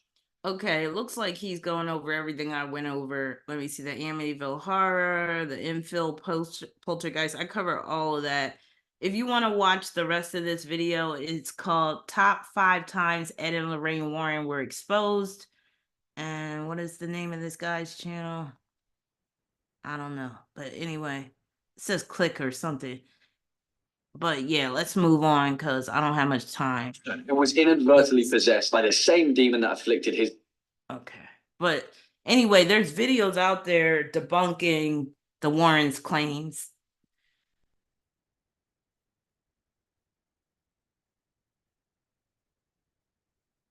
All right, let me get off of this slide. Okay. Somebody said I could forgive the bad writing or the cheesy con job. This is really badly written, filled with cliches and drama. Every other sentence seems to end with an exclamation point. That's a red flag. It's trying to tell you how exciting and dramatic it is. It doesn't read convincingly at all. All promised evidence and details are never given, and although stacks of proof are reported to exist, they apparently cannot be presented because they would just shock all of us too much. I could forgive the bad writing or the cheesy con job, but not both. If you are fans of the Warrens or psychics and you don't really read stuff written by talented writers, you probably will really like this book. So again, his dubious claims, his trumped up claims, his lies, his fabrications is very much that Mars and Taurus square Jupiter in Aquarius.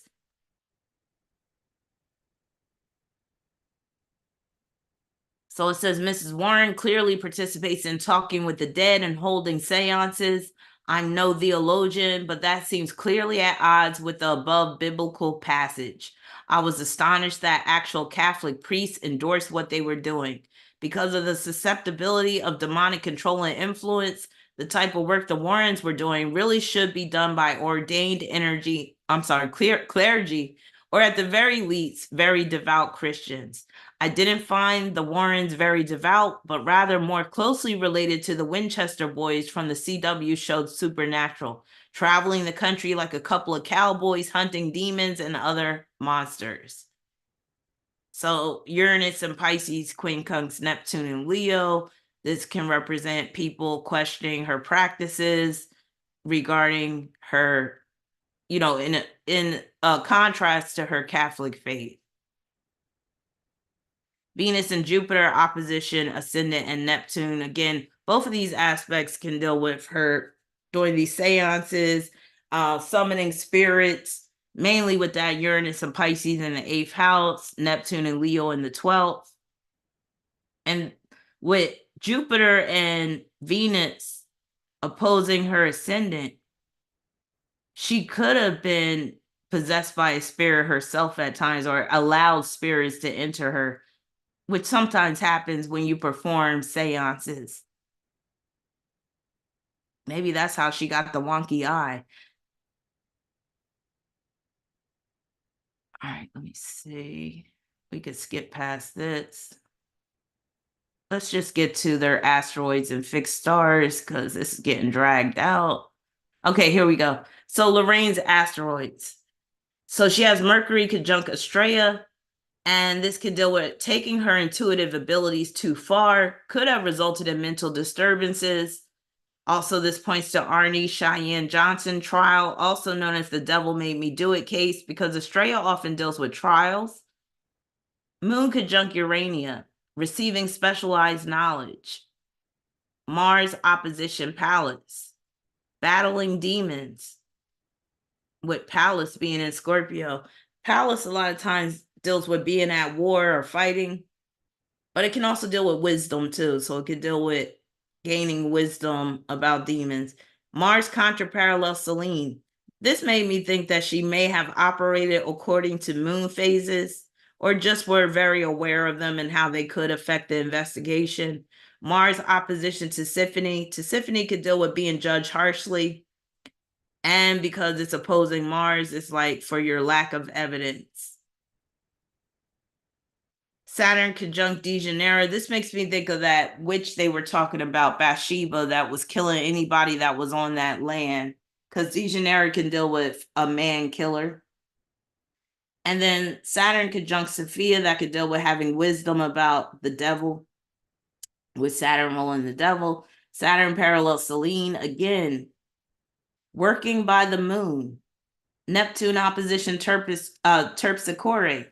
Terpsichore can deal with dancing, but it can also deal with body language and body movement. So this makes me think of her going through convulsions and moving her body during seances, either if she was doing it for real because a spirit was inhabiting her, or maybe she was faking it. Chiron opposition Siwa, being dead set against the child that Ed conceived with Penny being born. See what deals with fertility and pregnancy. Neptune parallel Achilles. Achilles deals with your weak spot or where you're vulnerable. So this shows that the spirit world is where she is vulnerable. And that's why she's getting those headaches. Look, it's at the 12th degree of Aries. Aries rules the head. Aries can manifest as headaches. Chiron contra parallel Follis. This is basically her opening portals, or people claiming that she was opening portals through these seances. Here she is right here enacting the girl that was basically levitating because they claimed that she was possessed by a demon. So again, this kind of shows you like how that terpsichore is playing out in her chart. Moon parallel Moore, Ed's love affair with Penny, his assistant. Moon parallel Fortuna, deriving fortune through aiding people with their homes. Oh, now we're on Ed's asteroids, my bad. So moon parallel Moore, this is his love affair with Penny, his assistant, with the moon being in Virgo. Moon parallel Fortuna, deriving fortune through aiding people with their homes. Moon conjunct Atlantis, telling the dwellers of certain homes that they are doomed and he is here to help, because Atlantis can deal with a sense of impending doom. So this is basically him saying, yeah, you're doomed because your house is haunted. Your house is a haven for demons. Moon conjunct Cassandra, consulting home dwellers. Moon contra parallel Follis, wife was opening portals. So again, also more of his asteroid, Sun parallel Apollo, being forceful and headstrong when it came to him helping people. Sun conjunct Toro, being aggressive, macho. Some people did report that he liked to throw his weight around and he was, rather bossy and very assertive and aggressive towards people. But this can also represent the man that punched him in the face. Mercury conjunct Academia, public speaking engagements at colleges and universities. So the Warrens, they would make their rounds with certain colleges and universities and give lectures. So that's dealing with that. Mercury conjunct Hygeia. This could deal with gastrointestinal disease that he might have had because of the Virgo theme, but I'm not sure. It can also point to a mental health disorder that he may have had. Mercury conjunct Fortuna, acquiring fortune through books that they wrote. Well, they didn't really write them. They hired an author, but still it's their books. Venus and Mars parallel Arachne, getting caught up in a web of drama with Penny, who was underage. And you see Arachne's at the 18th degree of Leo. That could deal with sexual contact with a child. The situation with the possessed male as well, that ended up killing that landlord. Jupiter opposition Amor, achieving his goal of an affair with Penny, who was underage, with Amor being in Leo. Uranus opposition to Symphony, being judged harshly for his claims of paranormal activity. Pluto conjunct Veritas.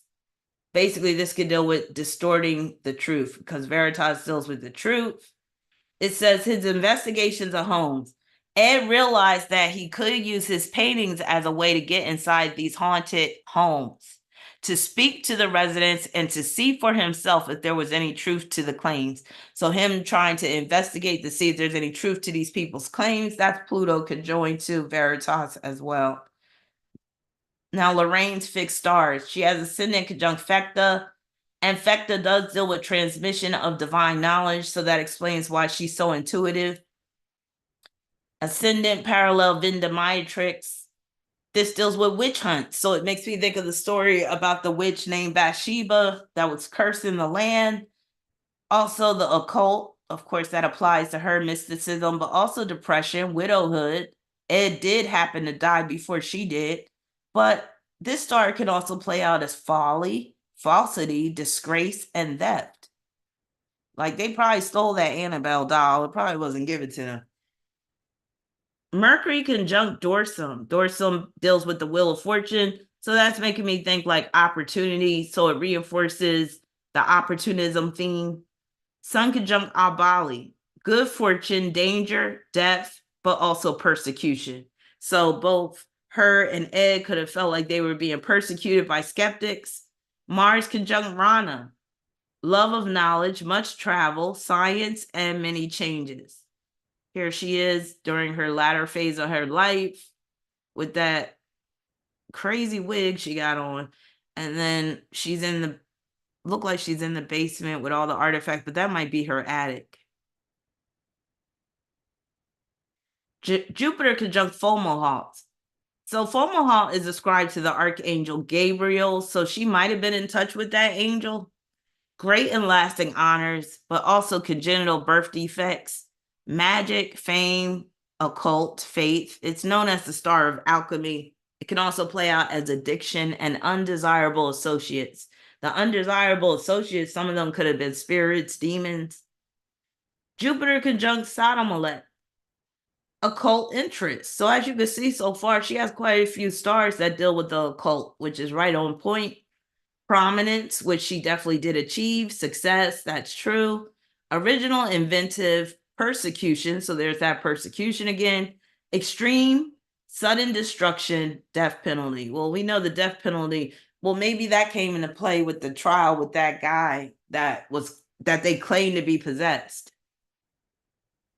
Saturn parallel Akrab. Akrab deals with the tree of life. It's known as the jewel, but it also manifests as riches, materialism, which is very telling in their case, power, honor, but also wealth that is transitory, malevolence, which you can also often experience through demonic activity, mercilessness, fiendishness, repulsiveness, malice, theft, crime, pestilence, contagious diseases. All of that applies to that star. Uranus parallel Alnitak, notoriety, which she definitely achieved, good fortune and lasting happiness. Uranus parallel Sadala Chiba, success in ventures, personal charm, and people would mention that they both came across as rather nice and charming, especially Lorraine. Movement to rich pastures, aviation, discovery of lost items, the star of hidden things. So that definitely applies to her. Neptune conjoined Ahafera. Now, this star deals with crime, lying, and stealing, but also suicide. Not saying that she was suicidal, but there could have been a case that resulted in someone's suicide that she knew of. Neptune conjunct Alphard gives wisdom, musical and artistic appreciation, knowledge of human nature, strong passions, but a lack of self-control. Now, that could deal with her basically with the seances. Immorality, which I believe that they were basically guilty of. Sudden death by poison or drowning, that doesn't apply to her, but she might have known of a case dealing with that. Problems with law, love affairs. She definitely had a problem with love affairs. And she was probably on some type of medication. Neptune conjunct Al-Jabaha. Wealth, sound judgment, cleverness, prone to violence, seeking, danger, loss, mutiny. Now, the prone to violence, that could be representative of Ed because Neptune rules her seventh house. Seventh house is marriage. Pluto conjunct Canopus. Voyages, journeys, but also creativity, scandal, which they definitely were wrapped up in, violence, great glory, fame, wealth, changes evil to good. Chiron conjunct Aurisha, unifying influence with groups. Chiron conjunct Vertex, merciless, uncaring, dispenser of punishment, mercenary, hideous death when afflicted by Mars, and blindness and weakness. So thankfully, this Vertex was not afflicted by Mars, so she didn't suffer a hideous death. I'm not sure what her cause of death was. So Tara Zed deals with the plundering falcon, spoil and plunder. So again, kind of makes their whole life's work kind of questionable with this star. Imagination, strong passions, will, clairvoyance. There it is right there. So she claims she is clairvoyant, and here it is right here showing clairvoyance. Fame, powerful mind. Midheaven conjunct Algol. Algol is known as the demon star, the evil one. So this basically shows that demons were given a high priority in her life. They were a big part of her life's work, along with Ed. Primitive female sexuality. That makes me think of that Penny. But then again, she could have channeled a spirit that had that primitive female sexuality. Strangulation, beheading, danger to throat and neck, murder, violence, mass catastrophe, but also makes one passionate, intense, but can be hysterical. So there could have been times where she became hysterical during those seances. Here she is right here, surrounded by all her satanic artifacts. And even this picture, it's funny because this can be representative of that feminine, primitive sexuality, courtesy of Algol. And here go a picture of Algol right here. No, I'm just playing. So Ed's fixed stars real quick. He has Sun parallel Bellatrix. Bellatrix can make one loquacious, basically meaning talkative. Accidents and sudden dishonor. Mercury parallel Acubens. Acubens pertains to astrology, writing, perseverance, but also domestic problems, poison, and liars. So this is a star that can point to him being a liar, especially since it is connected to Mercury. Jupiter parallel Agorab. Scavenging, destructiveness, repulsiveness, malevolence, fiendishness, and lying. So here's the lying aspect again. Suicide, greed, and injuries. Here we go with the greed. Jupiter parallel Scat. Scat does bring forth good fortune, personal charm, lasting happiness, psychic interest. So that definitely applies to him. Sensitivity, occult interests, most definitely. Many friends. Jupiter conjunct Unocal high. Success followed by fall, but also suicide, insanity, accidents, success in war, politics, writing, problems in love, which he definitely had, forgery, shipwreck, loss, earthquake. Uranus conjunct Sheep. Sheep can manifest as imprisonment, murder, suicide, drowning, extreme misfortune, essence of intellect, independent thought. And this more than anything applies to him. Break with conventional thought or philosophy, which he definitely did. Because when you have a strong belief in the supernatural, in the demonic, you are breaking with conventional thought. Pluto parallel Alheka. Alheka can bring forth honors, wealth, power, but also greed and aggression. Pluto parallels Ozma. Keen intellect, but also depression can make one fearful. And in a couple of interviews I've seen with him, he did mention that, there would be times where he would be fearful too when investigating these haunted houses. Unhappy. He did seem like he was generally unhappy, feels restricted, lost in childhood, egotism, and prophetic ability. Chiron parallel Acubens, astrology, writing, perseverance, domestic problems, poison, and liars. Here's another picture of their museum with the haunted items. North Node conjunct Sirius. Sirius is a very popular star. A lot of people have heard of it. It can play out as ambition, pride, emotionality, but also fame, which they definitely attain, leadership, wealth, fires, drought, and danger through impetuosity. North Node conjunct Canopus, voyages, journeys. Main thing with him is the scandal, but also could be violence as well. Like Penny accused him of being abusive towards her and Lorraine. South Node conjoined to Acela, good fortune, lasting happiness, valuable gifts, love of women, burning and poison. South Node conjoined to Manubrium.